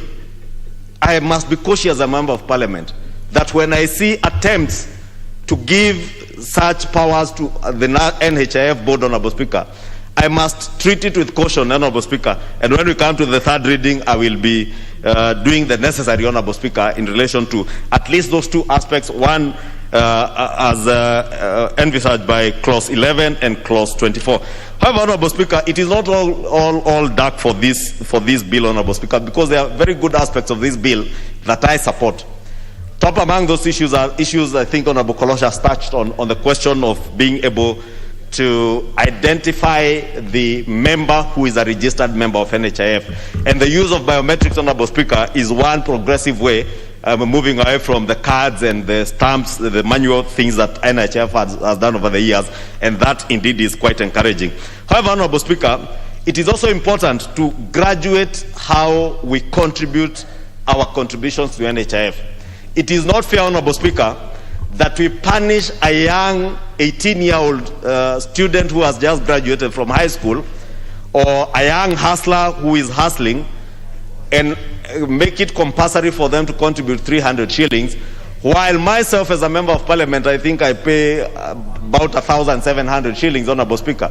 But the kind of money that I am earning as a member of parliament, Honorable Speaker, it would be possible if we graduated our contributions in such a manner that that young hustler who is unemployed, that young hustler, instead of making it compulsory for him to contribute, we should be able to graduate our contributions to an extent that anybody who is earning maybe 50,000 shillings can contribute 1,000 shillings. Someone like a member of parliament who has a good salary of above 500,000 shillings should be able to contribute up to 30,000, 40,000 shillings, and therefore be able to cushion millions of other Kenyans who are not able to contribute.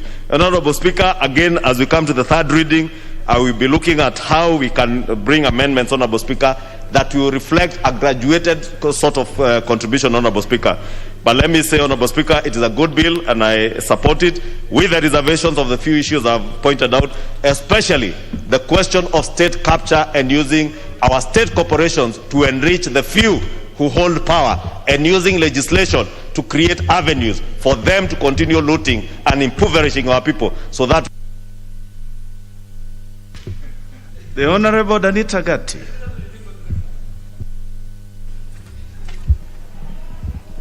Thank you, Mr. Speaker, for this opportunity to support the NHIF Amendment Bill 2021. Mr. Speaker, sir, I am very glad because we are talking about healthcare in this country. And Mr. Speaker, the right to health is a fundamental right that is actually enshrined in our Constitution. Mr. Speaker, if you look at Article 43(1) of our Constitution, Mr. Speaker, it clearly states that every person has a right to the highest attainable standards of health. Mr. Speaker, this is wonderful that we want to make healthcare accessible and affordable in this country, Mr. Speaker. Mr. Speaker, sir, NHIF and the whole issue of healthcare in this country, Mr. Speaker, is not very well understood, and especially in the rural settlements where we come from, Mr. Speaker. And Mr. Speaker, NHIF as a body must make it mandatory or its responsibility to educate Kenyans about this whole issue of healthcare. If you go to rural areas, Mr. Speaker, so many of our people who live in rural areas are not aware of NHIF and what it does. And even if they know, the few who know, Mr. Speaker, especially where I come from, Mr. Speaker, accessibility is a problem. Mr. Speaker, healthcare in this country is expensive, and I'm happy, Mr. Speaker, because this bill is seeking to actually make sure that healthcare can be reached. It is seeking to enhance coverage, Mr. Speaker, of so many Kenyans, Mr. Speaker, to access healthcare. But, Mr. Speaker, if you look at people who access health in this country, are majorly, Mr. Speaker, those who are employed, like members of parliament, like ourselves, and people who are in formal employment, Mr. Speaker. look at the poor, vulnerable, elderly people and persons with disabilities. In fact, Mr. Speaker, this bill should be talking about making health care free for persons with disabilities in this country. Mr. Speaker, sir, if you look at the elderly and persons with disabilities and their access to health care, Mr. Speaker, we cannot just be talking about health care in terms of going into a hospital and getting your drugs and getting into a pharmacy and going home, Mr. Speaker. Persons with disabilities, Mr. Speaker, and their accessibility to health care is wanting in this country. And Mr. Speaker, I am glad because this bill is seeking to look at vulnerable persons. Mr. Speaker, I represent vulnerable persons and especially persons with disabilities. And Mr. Speaker, when this bill talks about vulnerable persons, including those who require special care, support, protection, including persons with disabilities. Mr. Speaker, this is good. But Mr. Speaker, if you look, we need to expand. Mr. Speaker, this bill must expand what it means for health care for persons with disabilities in this country. Mr. Speaker, a person with disability does not only just go there for drugs and anything. Mr. Speaker, this bill must look at persons with disabilities in terms of their assistive devices. Mr. Speaker, I do not know whether members in this House understand what it means to access health as a person with disability in this country. Mr. Speaker, it is expensive. It is not just about drugs. It is about the wheelchair. It is about it is about the white cane. It is about, Mr. Speaker, the diapers, for example, for those with incontinence. It is about everything that a person with disability needs, Mr. Speaker, that must be in this bill to make sure, Mr. Speaker, that when you're talking about health care for persons with disabilities, it is not just about malaria queen and Panadols. It is about what makes it possible for a person with disability because, Mr. Speaker, most of the assistive devices in this country must be classified in terms of, things like drugs. If you say that a person with disability who goes to hospital cannot access a wheelchair, for example, or diapers, for example, or catheters, for example, or, Mr. Speaker, sir, NHIF must pronounce itself very clear on what it means health care for persons with disabilities in this country. Mr. Speaker, maybe you do not have a person who lives with a disability in your homestead, but you must understand what it is. And we cannot just say health care for vulnerable persons, including persons with disabilities. Members of Parliament who have persons with disabilities in their constituencies must make it easier to understand what it is that a person with disability needs when it comes to health care in this country.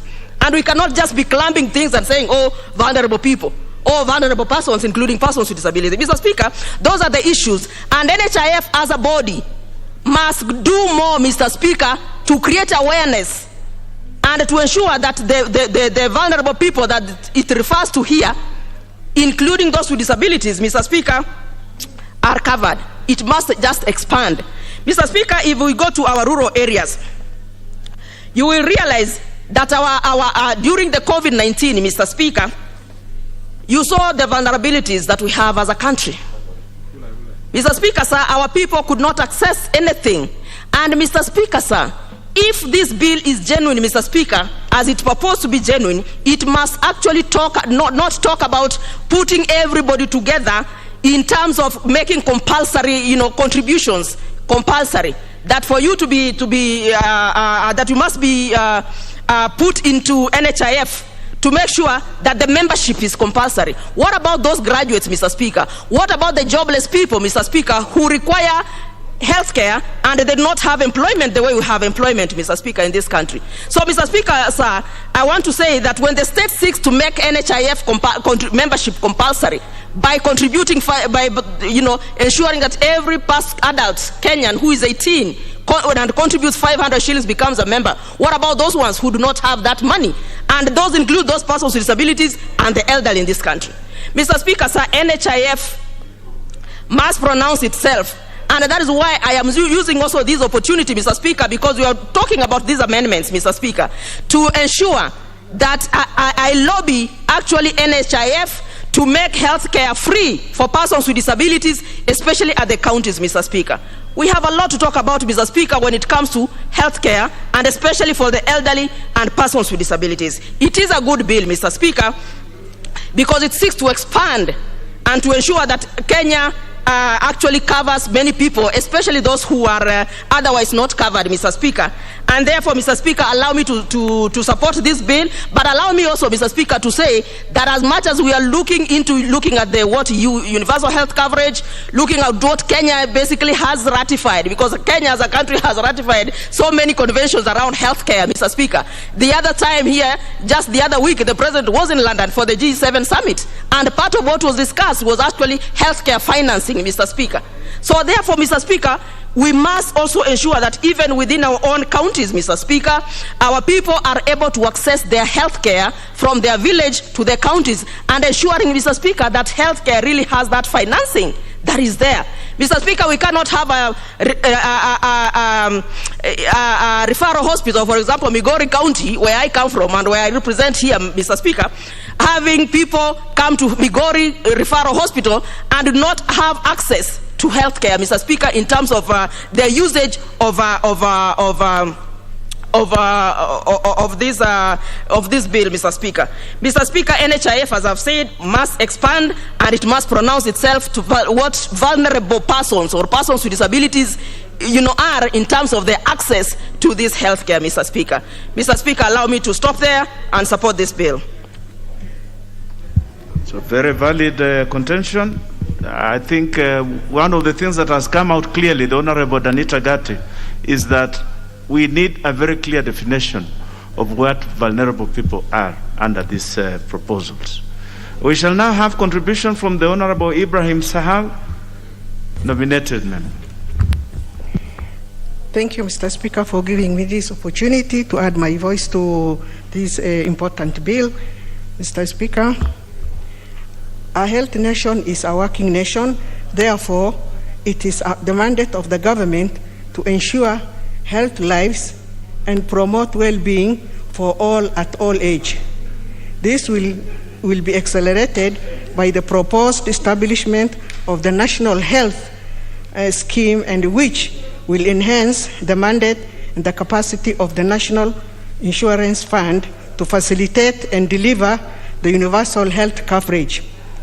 The Constitution of Kenya gives the citizens the right to the highest attainable standard of health, in line with the WHO Constitution, which declares health is the fundamental human right, thereby committing to ensuring the highest attainable level of health for all. To attain this, we need an effective and efficient national health scheme. Mr. Speaker, the universal health coverage has been adopted and given a priority as one of the Big Four agenda. This means that if this bill is approved and implemented, all individuals and communities will receive the health service they need without suffering financial hardship. Mr. Speaker, the amendment proposed that NHIF will be receiving additional funds from employers who will make matching contributions and to what employees are liable to pay by introducing penalties for the employers who do not remit their matching contribution in timely manner. The mandatory contribution to the funds by citizens above the age of 18 years will increase funds to the scheme. Mr. Speaker, although the proposed amendment is very effective in tapping the contribution from the employers, this need to design a suitable and favorable model to collect funds from informal sectors, which will further increase the funds to this scheme. I thank you, Mr. Speaker. I support. The Honorable Mboni Mwalika, member for Kitui Rural.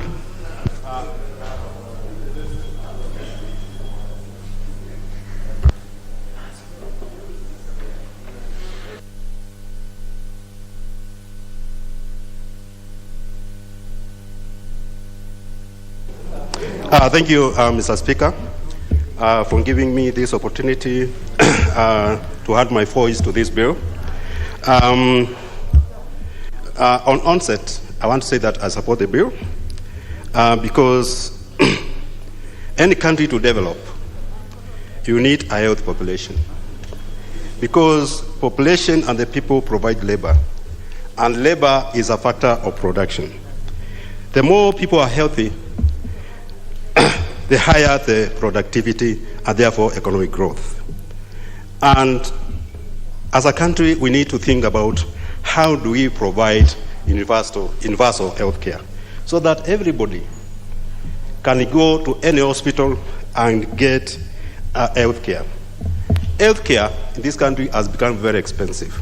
There are very few people who can really afford good health care.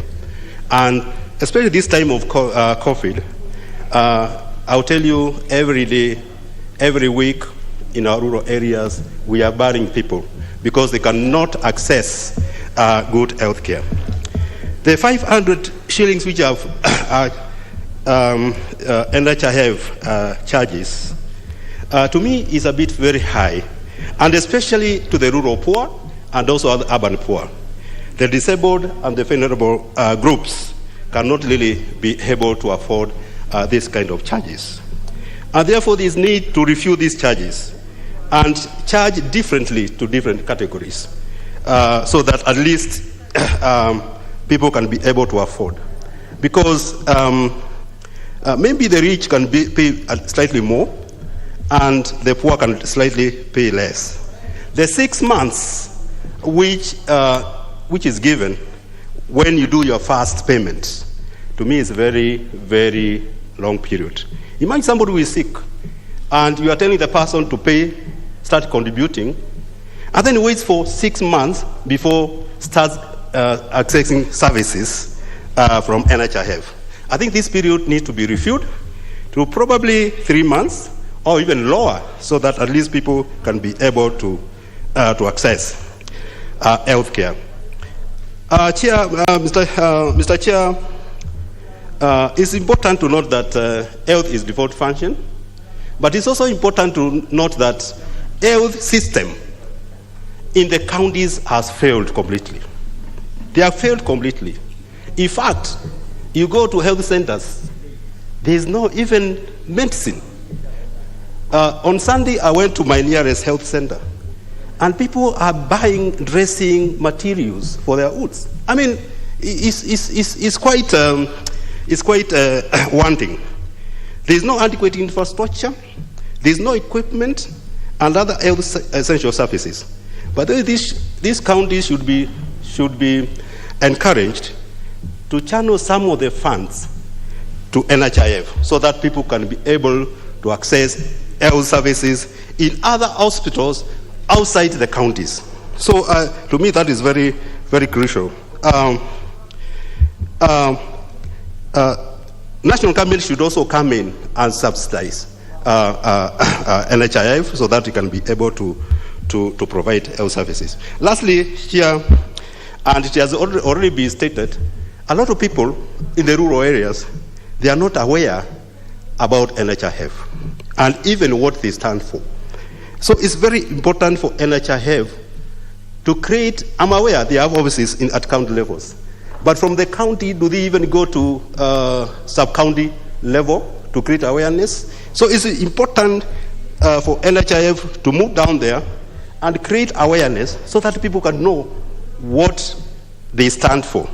Chair, with those few remarks, I support. Thank you very much. The Honorable Tonoi Kiprotich, member for Bemot Central.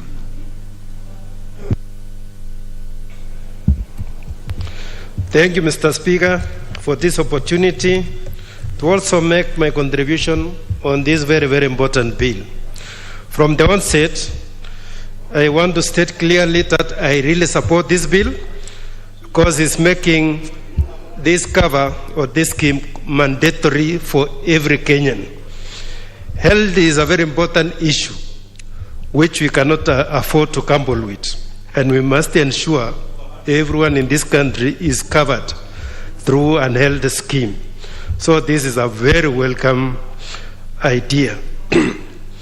Although it's mandatory, I think it needs to be clarified that it's mandatory in the sense of registration, but in terms of contribution, that may depend on the ability of every Kenyan to pay for it.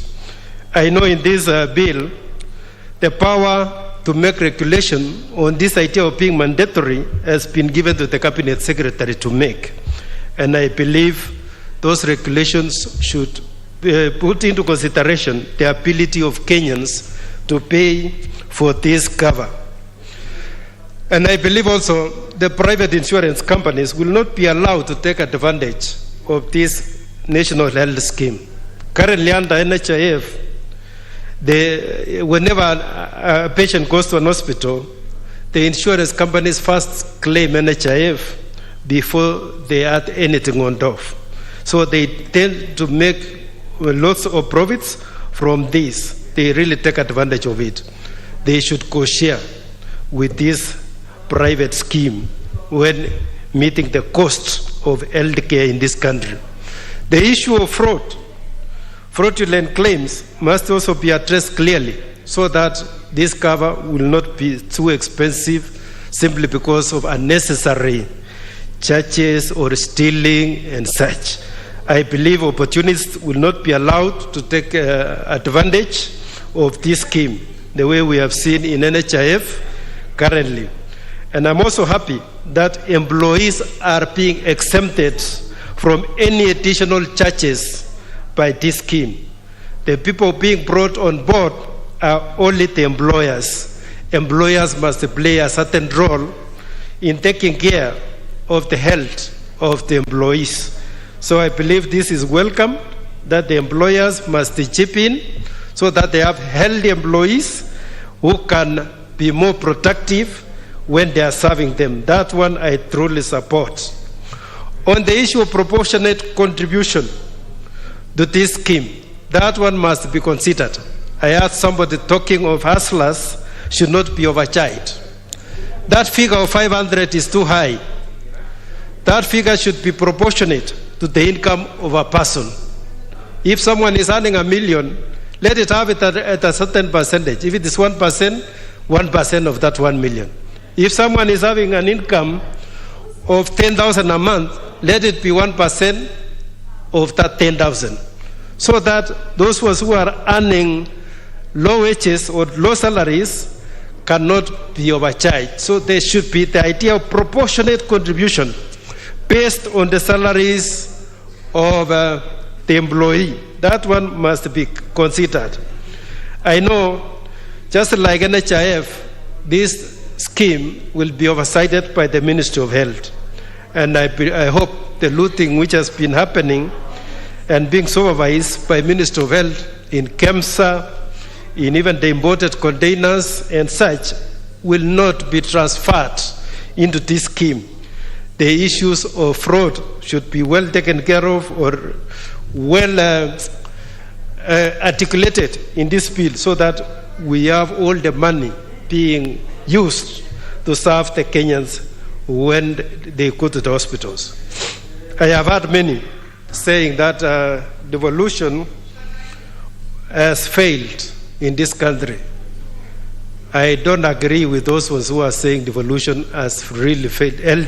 Devolving health has really failed in this country. What has happened is sabotage of devolution. When majorly hospitals up to level 5 are in counties, people are majorly being served by county facilities, the funds, most of the funds remain with the national government, with the Ministry of Health. How will those people in the counties be effective when we are retaining all the funds at the national level? I think we are really doing lots of disservice to our people by retaining money at the national government, at the Ministry of Health, having nearly 100 billion when they are only managing about 4 hospitals. Kenyatta National Hospital, Moi River Hospital, Matare Hospital, and I think there is another one. Only 4 hospitals, and they are remaining with 80 billion shillings. This needs to be addressed so that this money can be taken to the counties and so that the counties can serve the people better at the ground. When we devolve services is much better than when we centralize. So I support the continued devolution of health in this country. Thank you so much. I do support this bill.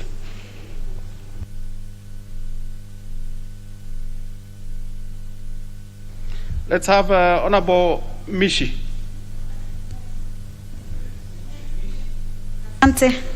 Asante sana Mheshimiwa Spika. Mheshimiwa Spika, hata mimi nasimama kuunga mkono mswada huu ambao unataka kuleta marekebisho kwa sheria ile ambayo inazungumzia bima ya afya ya kitaifa na kuweza kuleta bima ya afya ya kitaifa ambayo itaweza kuweza kupata afya kwa Wakenya wote.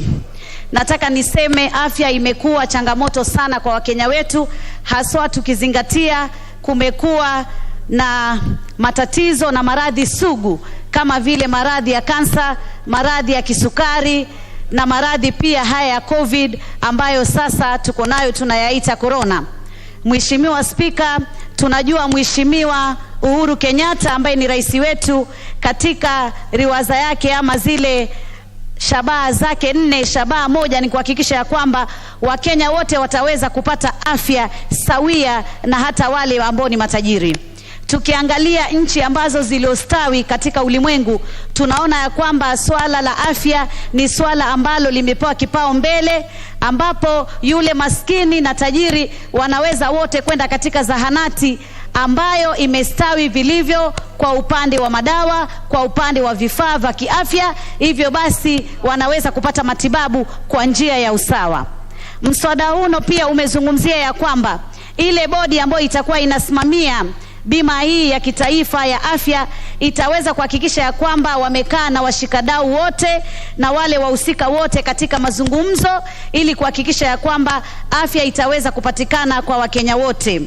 Vile vile mswada huu tunaunga mkono, lakini pia kuna sehemu ambazo tunataka tulete marekebisho, kama sehemu ambayo inasema ya kwamba lazima yule muajiri na muajiriwa waweze kulipa kiwango sawia kilicho sawa.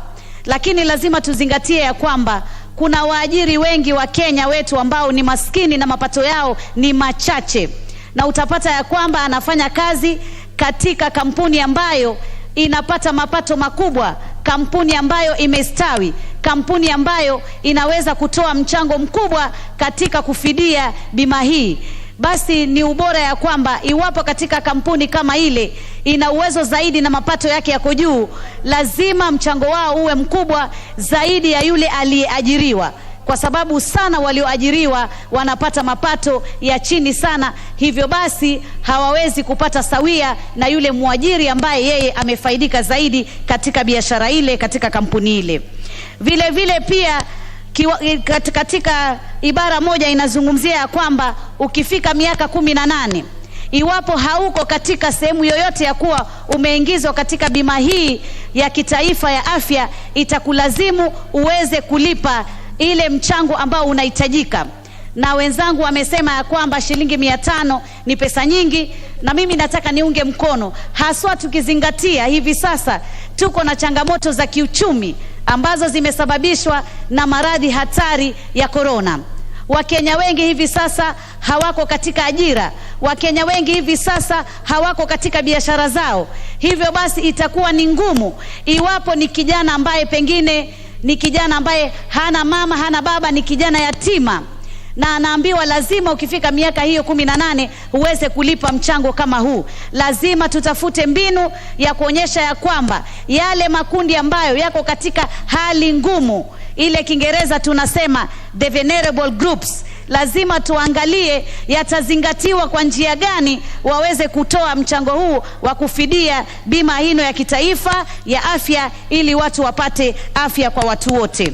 Vile vile pia katika kuorodhesha zile zahanati ama hospitali ambazo zitaweza kutibu wa Kenya kwa kupitia bima hii ya kitaifa ya afya, lazima ziorodheshwe zahanati ambazo zimestawi, zahanati ambazo zina miundo misingi ya kiafya. Kwa mfano, zahanati ambayo inaweza kufanya operesheni hizi ambazo ni za magonjwa magumu. Kwa mfano, zahanati ambayo inaweza kufanya hata operation ya moyo. Na pia tuone ni kwamba ni zahanati ambazo zina vifaa vya kisasa, zahanati ambazo zina madawa. Na pia iwe ni zahanati ambazo Wakenya wanaweza kuzifikia. Kwa hivi sasa Wakenya wengi ambao wana ino bima ya afya ya kitaifa, wana zile kadi, utapata ya kwamba mtu mpaka atembee kilomita nyingi ama atembee mwendo wa siku 2 ama siku 1 pengine ndio aweze kufikia zahanati ambayo anaweza kutoa kadi ile na aweze kupata matibabu. Kwa hivyo basi lazima tuangalie ya kwamba wakati tunafanya mpango kama huu na kuleta mswada kama huno wa marekebisho, tuone ya kwamba je, zile orodha za zahanati tutakazoziweka ni zile ambazo Wakenya wataweza pia kuzifikia. Na wakati Wakenya wanafika katika zahanati kama zile, isiwe kama haya yanayotokea sasa.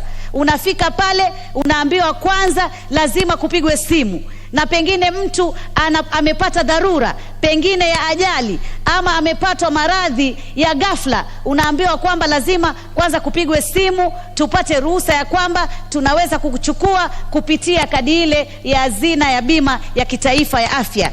Kwa hivyo lazima mikakati kama hiyo iweze kuwekwa, na hivi sasa kwa sababu tuko katika mambo ya dijitali, teknolojia ya kisasa, lazima kuwe na njia ambazo hazitakuwa tu za kadi ama kuonyesha tu stampu kuwa ino inaweza. Kuwe na njia ambazo zitamwezesha yule Mkenya aliye pale mashinani, ambaye pengine atakuwa hawezi kupitia teknolojia ya kisasa ama hawezi kupitia mambo ya simu, kwa njia ambazo zitakuwa mwafaka na zile hali za mazingira yetu sisi kama Wakenya.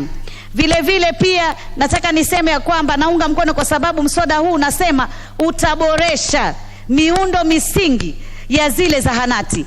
Hivyo basi ni vizuri ya kwamba kaunti zetu ambazo hivi sasa afya imegatuliwa katika kaunti ziweze kuwa sawia na mswada huu, na waweze kuhakikisha ya kwamba zile zahanati ambazo wamezijenga katika hali ya kwamba ziko sawia na miundo misingi kupambana na maradhi magumu, maradhi sugu.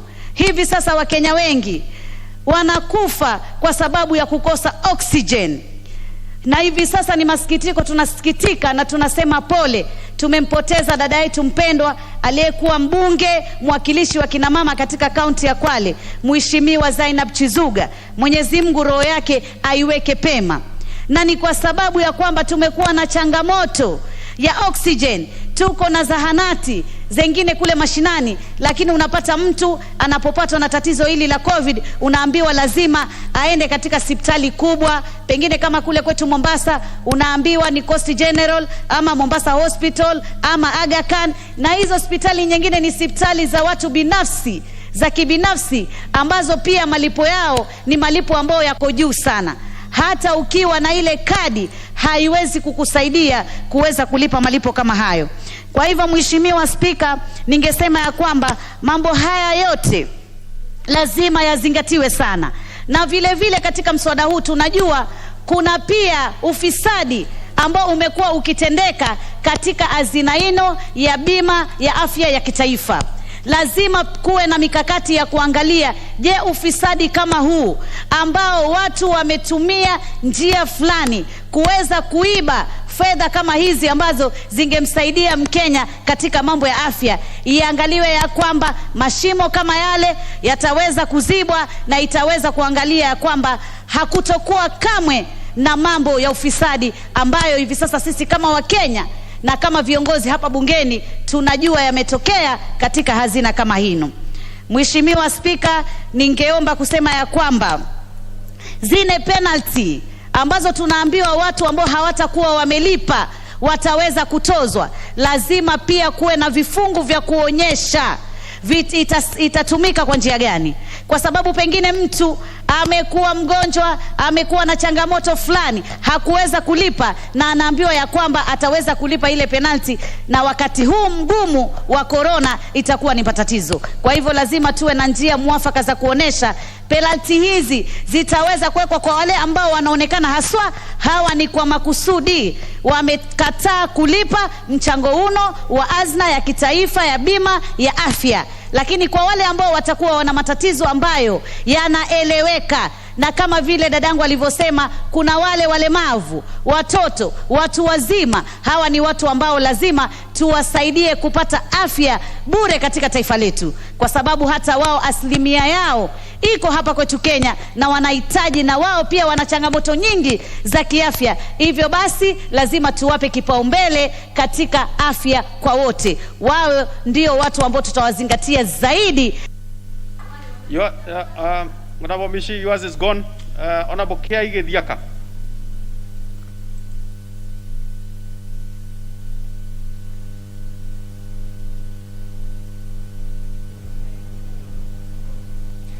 Thank you, Mr. Speaker, sir. I stand to support this very important bill. Mr. Speaker, this bill tries to actualize one of the key pillars in Agenda 4, that is universal health coverage. And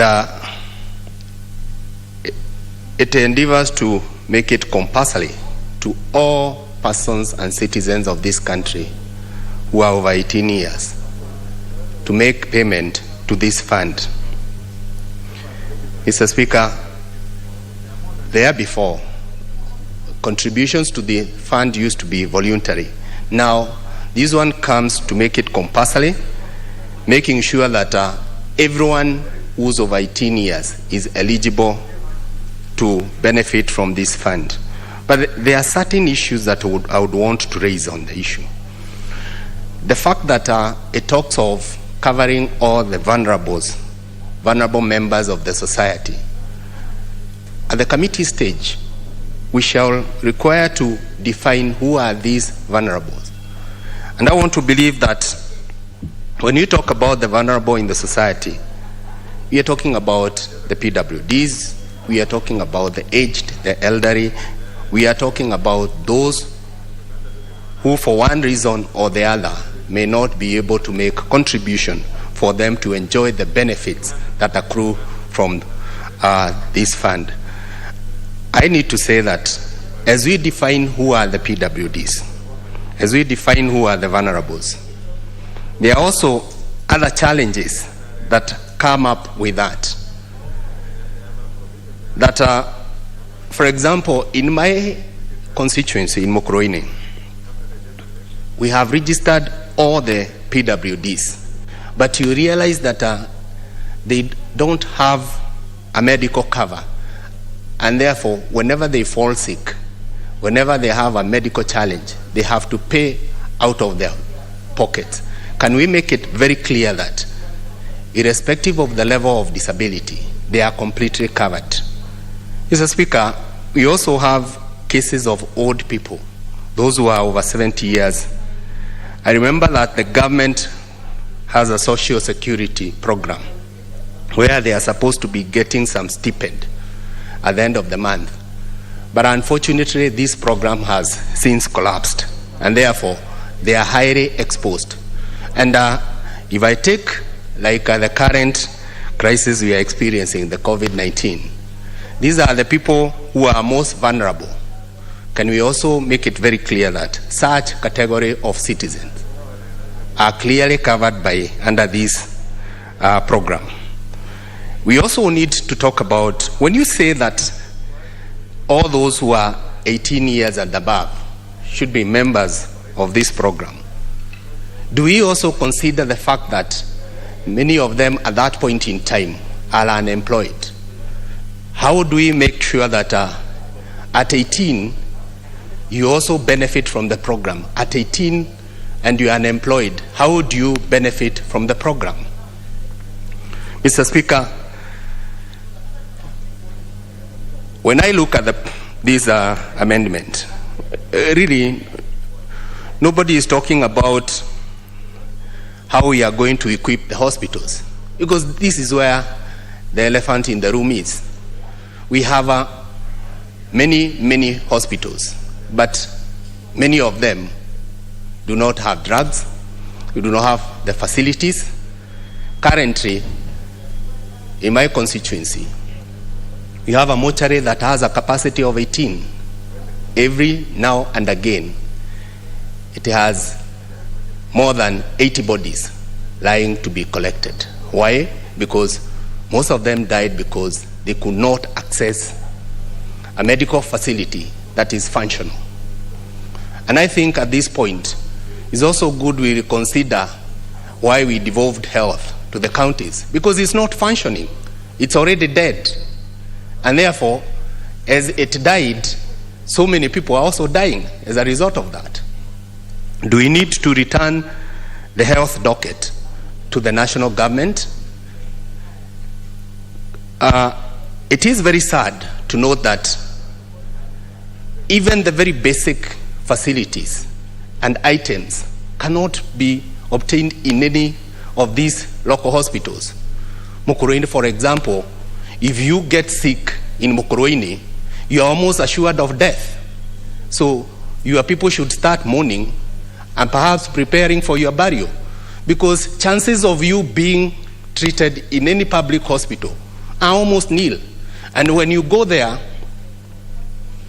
are no medicines, even basic lab tests. You are sent out to private laboratories all over there to ensure that the results come out, and therefore you take them back. And once you take them back, the next thing is that you are sent to buy the drugs that are needed. So it's a sure way to death. And NHIF, even if you have a valid one, it doesn't cover you for that.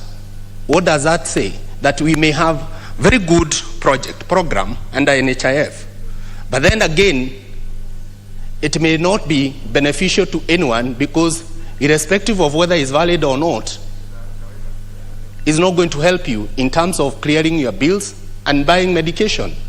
Mr. Speaker, we also need to look at the other issue of payment of premiums. And I agree that it is a good thing to rope in the employers so that they can match the contributions by the employees. But then again, we need also to have a structured way of doing this, because we cannot have one premium that is payable by all the employers, irrespective of their turnover. We need, the more you earn, the more you pay. This will ensure that those who don't pay, like those ones of 18 years and the vulnerable, then they benefit from the program, not on account of them paying the premiums, but because somebody who's earning more cushions the one that doesn't earn as much. The amount given of those small retailers of about 500 per month, we need to say here now that, especially like now, when we are COVID ravaged, then that amount is very high. With the rate of unemployment in this country, that amount is very high. Sometimes you see people, instead of paying for NHIF, they opt to buy the basics like food. They opt to buy, to pay school fees instead of paying for their health care.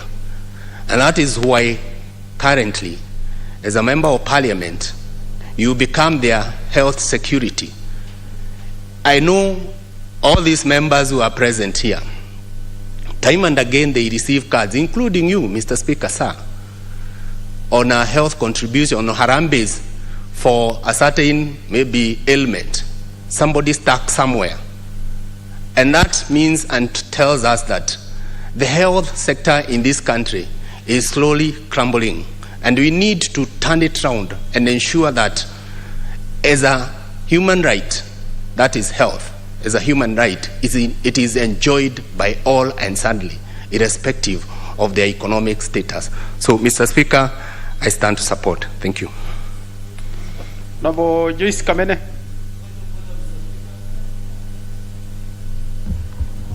What? The next motion. Your Honorable Joyce, or you want to speak to the next one? What is it, Honorable Kadir?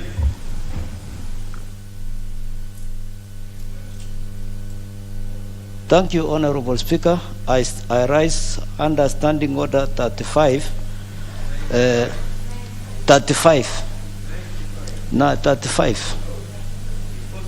What you are quoting? There is a lack of quorum, Mr. Speaker, in this House. Have you checked the halls? Yeah, I have checked even the restaurant. I therefore call, yeah. Well, honorable members, when a member rises on his feet and claims there is no quorum. No, Mr. Speaker, I think this House is guided by standing orders. Well, honorable members, when a member rises on his feet and claims there is no quorum, and it is established indeed there isn't, there is absolutely no option but the Speaker to order the bell to be rung for 10 minutes. Thank you, Honorable Speaker.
Your attendance for me. But you know, on the attendance register, how many people are saying that?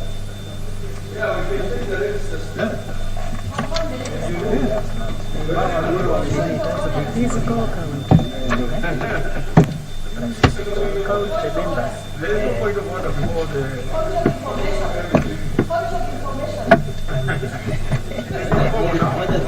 Now we can talk. The only way we are not getting quorum. Where is Doka?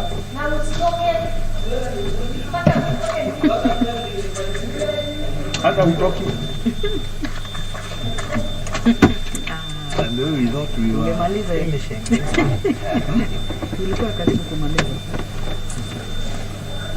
Just one member. There's only one more member. Since we put the question on Tuesday, anyway. Yeah, so we can't do committee on Tuesday. We'll do it Wednesday. Thursday. Wednesday means we have to do it. Thursday. Wednesday we are committee. Tutafanya. Haina shida. I fix it afternoon. So we put the question, finish, put the question, then process amendments, then put the next day.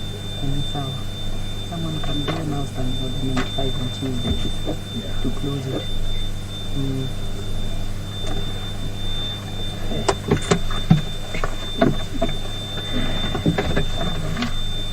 So, we have to cut you on to it. It's a tough one. No, no. With the funeral, I mean.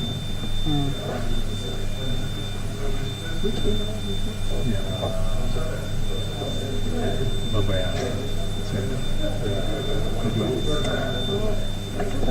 tomorrow. Oh. But I think most of the people are traveling. So you see, they said. Yeah. And then the rest have gone for committee meeting. Committee, yeah? In fact, I think I should swap. Government on Wednesday. Committees, behind the so lucky. So that they are here. Actually, that's. Propose that to make sure they are there. They change. This next week, those located the outpost. You don't even need to say anything, you will just solve business. Exactly.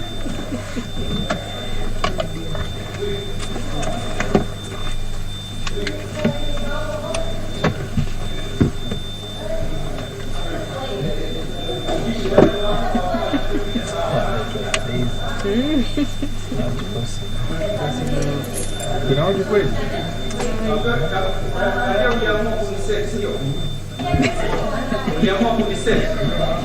nayo unajua tunakutana kila siku. Waambie wale ambao kwamba wako na lengo for 4 minutes. Wakumbushe 6 minutes. I'm just saying. I'm just telling you. Utakuja kunifuata design vitu, hakuna shida. Kabisa? Mtu ananili dakika mwisho anatumiwa sure. I don't know when it will be. I'm not had a date. You know these people, they are just wake up today at midnight.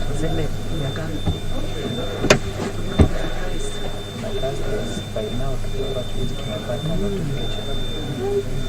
next week.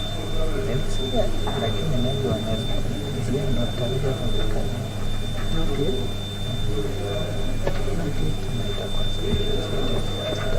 For sure there will be a special sitting because of this TSC, KBC, and this. There was a message read for release. Come. Yeah. I think so. It came very fast. You have a copy? No. There was a message.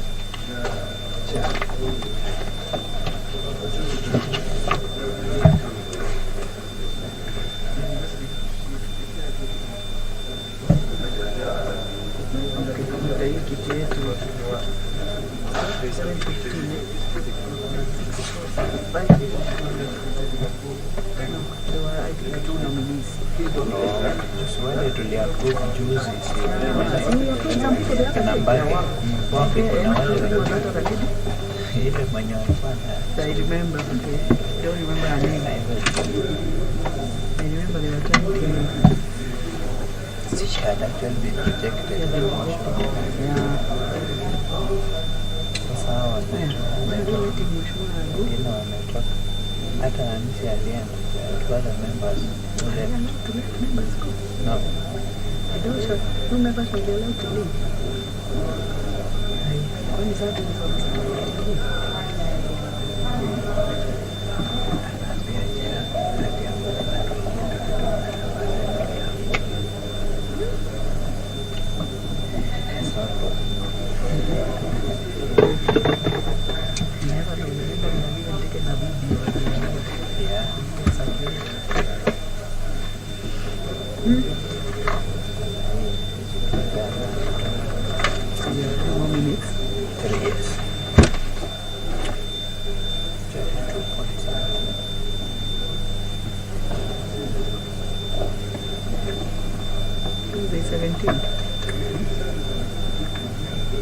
Tuesday 17th.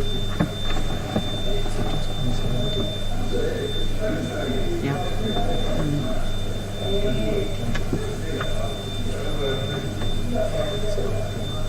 So there was none on the top? No.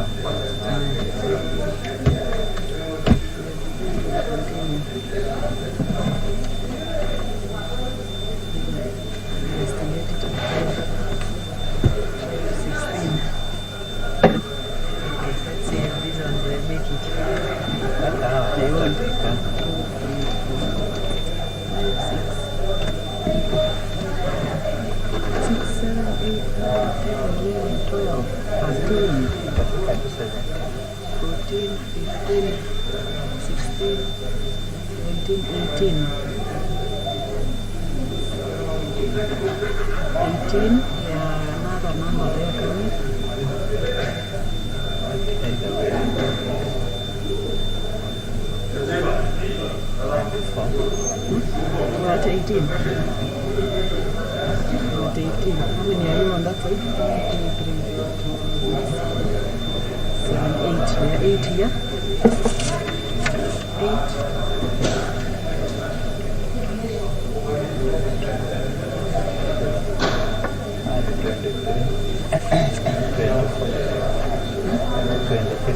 23 total.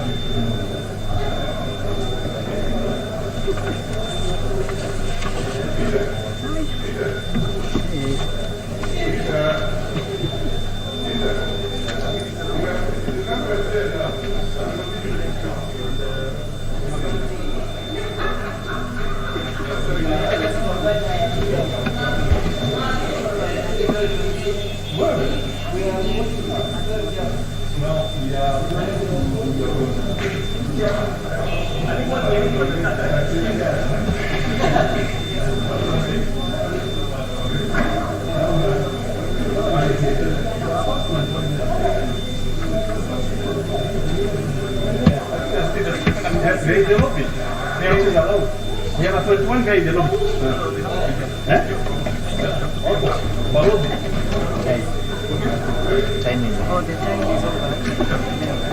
Time is up for the bell.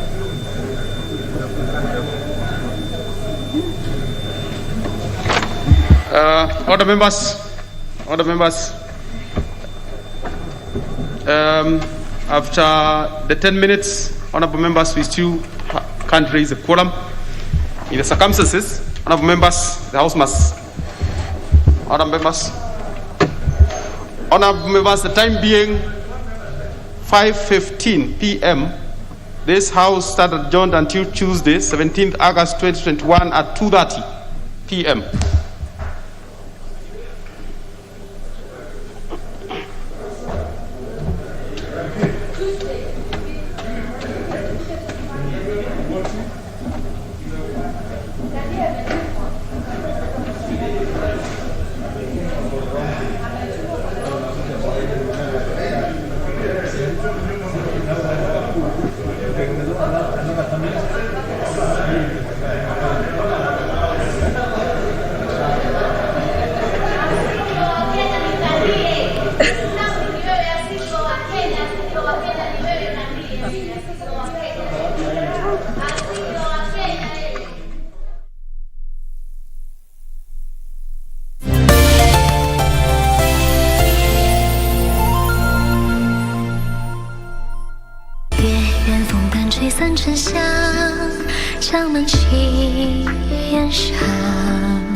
I just want to repay your kindness for saving my life before. No need to thank me. Who is she? Well, Master, this lady tried to break in with a group of men. Why did you bring her inside? Father, you're finally here to see me! You remembered your mother's death anniversary. Thought you'd forget. Mother gave me life. Though the Crown Prince has drunk the wine with the poison, the toxins won't be activated until the poison on His Majesty's clothes comes in contact with it. Your Majesty, the servants from his palace have all been arrested.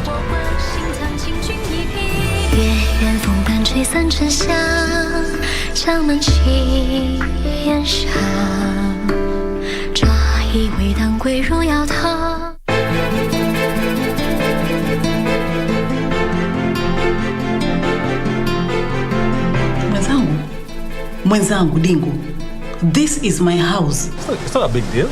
It is to me. So yani wewe uone kitu chochote kizuri kwa mwenzio isipokuwa cha kwako eh? Wewe unafahamu shida zangu mimi na Sari.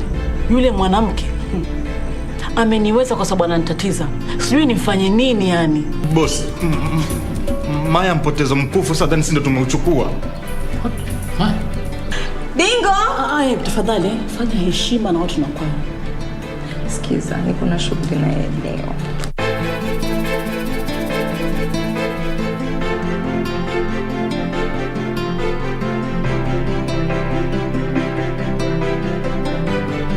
Quiero amarte de una forma diferente, de otro modo. This man is my father. There were other ways to take Max out of our plans. If you had informed me of what you wanted to do, I would never have approved that you blamed your brother for a man's murder. Hello, Ceci. Good afternoon.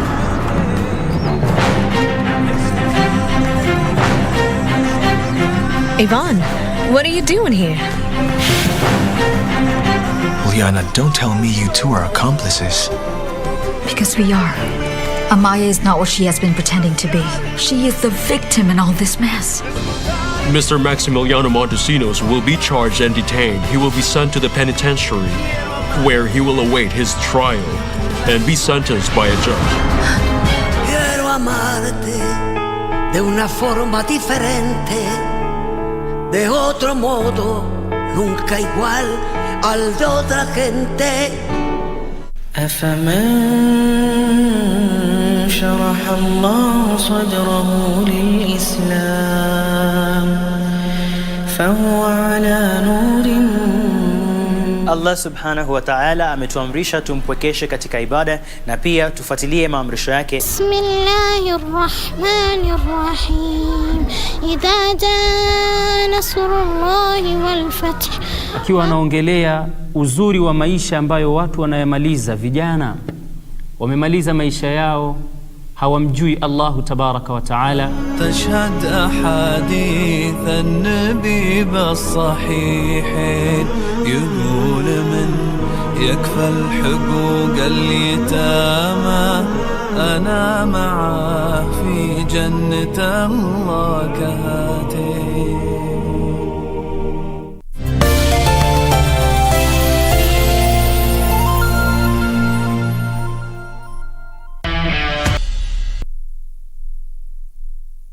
When Henry Wanyoike broke the barriers for the visual impaired athletes in Kenya in the 2000 Paralympic Games in Sydney with the first gold medal in the 5,000 meters race, little did he know that he had inspired many others to follow suit, among them Nancy Chelangat Koech.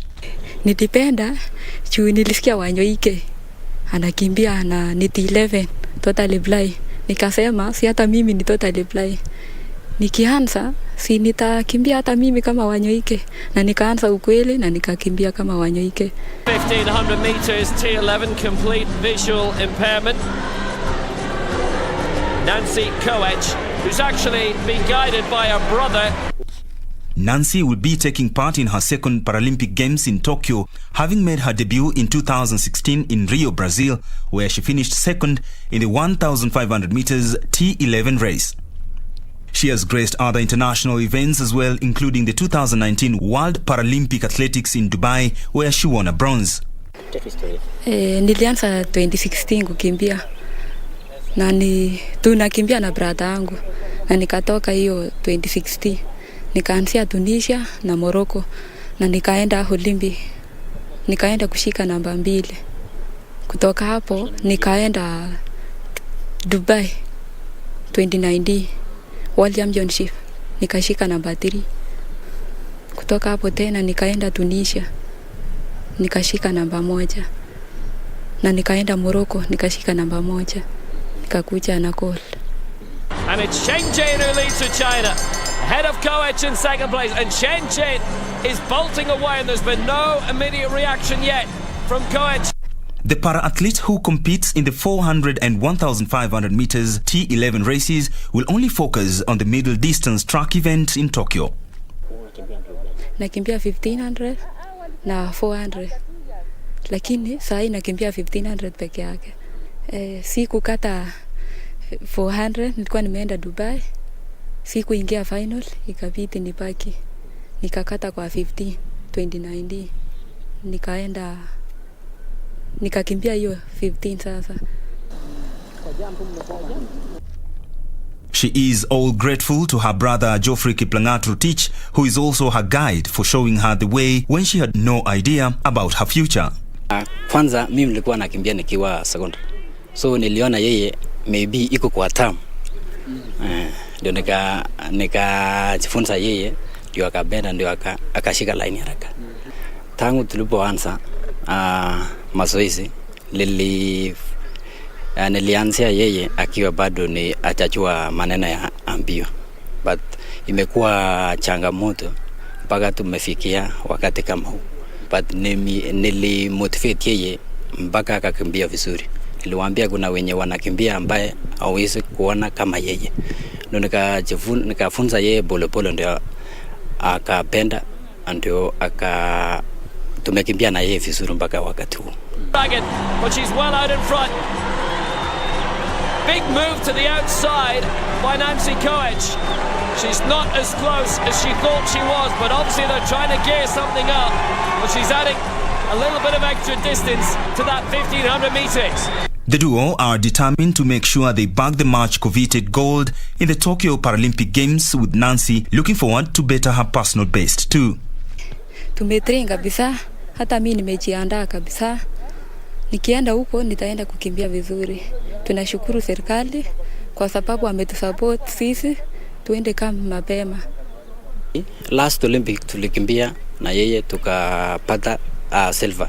Matarajio saa hii na shukuru serikali sababu ametuwezesha wakatuleta sisi kwa camp, ndio tumeprepare vizuri. So saa hii naona tunaenda kuleta gold huku Tokyo, Japan. 2016 Olympic nilikimbia na 1500 nikakuja na 442, lakini saa hii natarajia niende nikuje na 438. Nimejiandaa kabisa. Nasikia mwili saa hii iko sawa, nimetrain vizuri. Nitaweza kuja na hiyo time 438. Nataka saa hii gold. Naambia wenye wako na class kama mimi, wenye hawaoni kama mimi, wakuje watutafute, tutrain pamoja na tunafunza. Jinyubo has paced her quite well. The advice will be coming from him all the way through. But the Asian and world champion is on the way to becoming the Paralympic champ as well.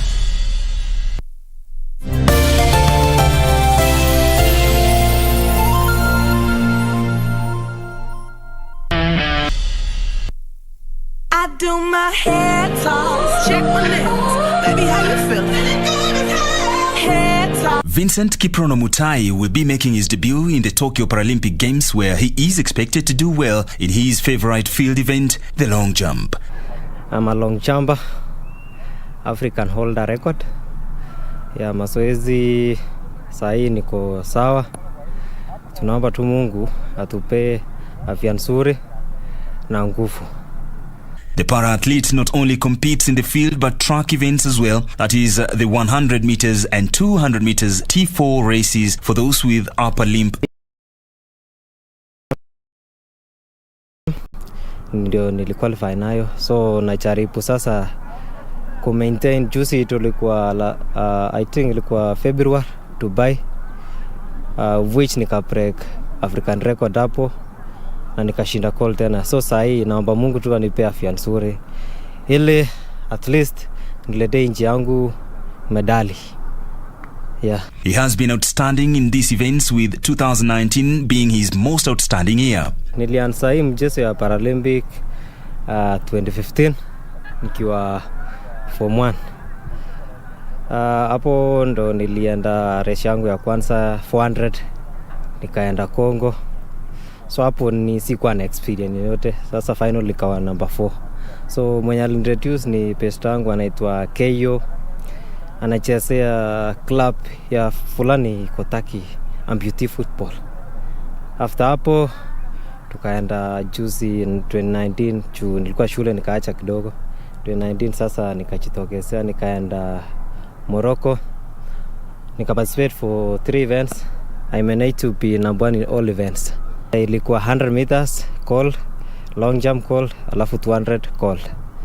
Vincent Mutai hopes the same success will rub off in the Tokyo Paralympics Games. Target yangu ya hii season ilikuwa ni break African record, of which I achieved.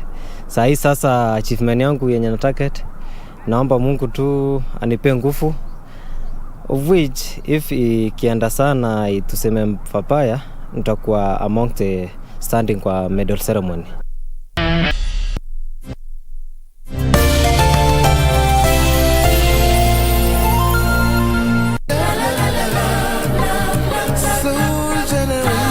This week, the spotlight is on Ben Soul, the face of Soul Generation.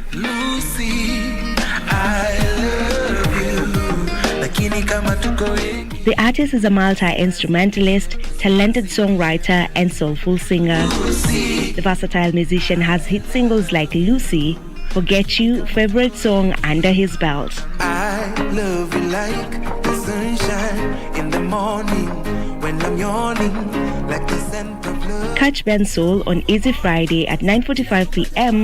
with Shiksha Arora only on KBC Channel 1. Kuna rumba ya bunge ya majambazi, ukileta ujinga utalala ndani. Kuna rumba for all you niggas, lakini rumba Japani.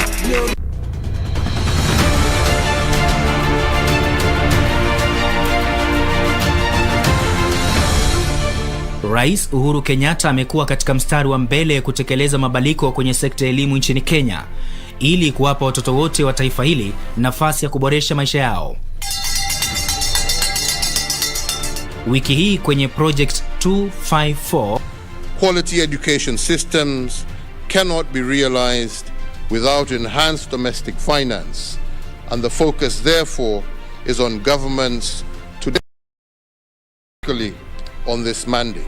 We have all the textbooks that are required, textbooks are available, and the textbook is one textbook for one student. Had it not been for free secondary education, majority of students would not have an opportunity to go through the secondary level.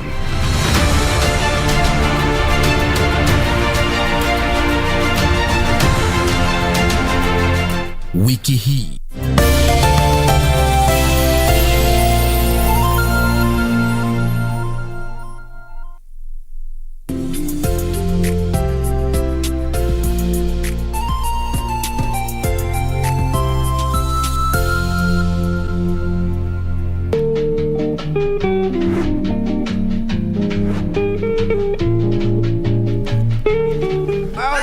Hapa uko kwa Nduthi, wenzako wanakimbia huko marathon, wanaleta mangolo ndi Diamond. Uko hapa kwa Nduthi tukiochomeka na njoko na sisi. Tarumbeta. Ndanga sanga. Mami, nikase tu hapo. Hata tunafanya tusikie semo liu. Oh my God. Mwambie wewe, niko kwa meza. Kama ngoje bwanako hapo hivi. Nini? Wao una bahati sana. Mimi nakwambia siku hiyo ni vile tu ulini surprise. Siku hiyo ni wewe ama waniwachilie tu hapa kitoko, naweza kuchapa vibaya sana. Ni huruma. Mtu wa bodaboda anawacha gari 3. Sasa driving license. Mzee, mtu wa bodaboda si binadamu. No, like what I'm asking. Usidharau kazi ya mtu.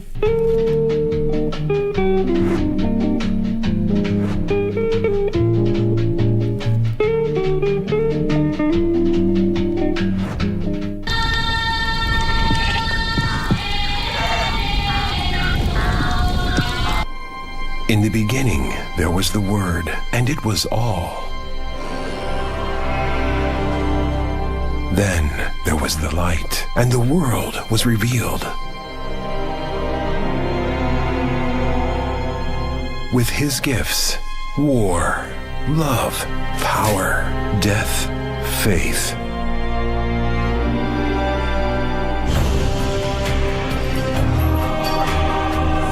First chapter of the first book of World will be open again. Newly remastered in HD. Genesis.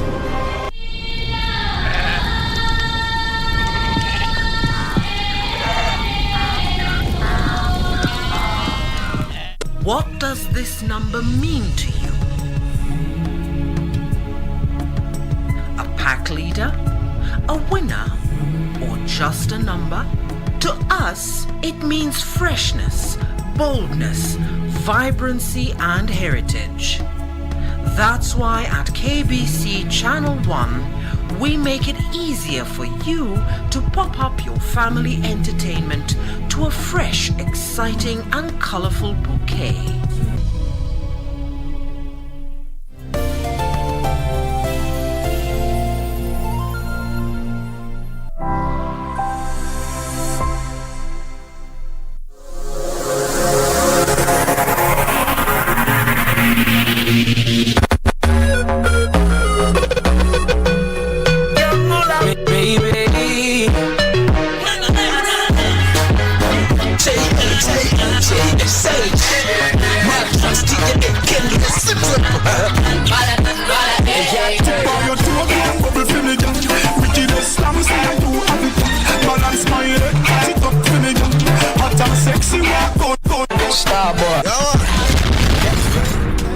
That's on everything. Many man, Africa, try to take my place. Only you will make me change my ways. Only you will make me change my ways. Only you, I wanna many man, Africa, try to take my place. Only you will make me change my ways. Only you will make me change my ways. Only you, to back up. not to carry go. Forget you fine, no. My bed you fine now, put it inside. Shopping spree every day. I'm on every day. I'm on every day. I'm on every day. Say you want test, man. I'm on a diet. You want test this? I gon' be your guy.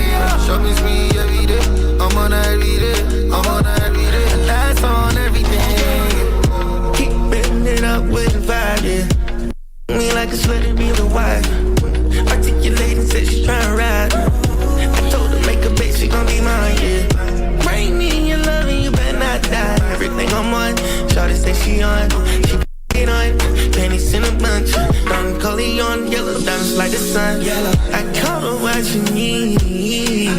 Tanning on you, that size of your ring. These ones, let it fall on your spleen. Heard you was alone, I'm back to slide. Oh my God, not to carry go. Forget you fine, no. My God, you fine now, put it inside. Shopping spree every day. I'm on every day. I'm on every day. I'm on every day. Say you want test, man. I'm on a diet. You want test this? I gon' be your guy. Shopping spree every day. I'm on every day. I'm on every day. That's on everything. I don't know how hard that I be dancing.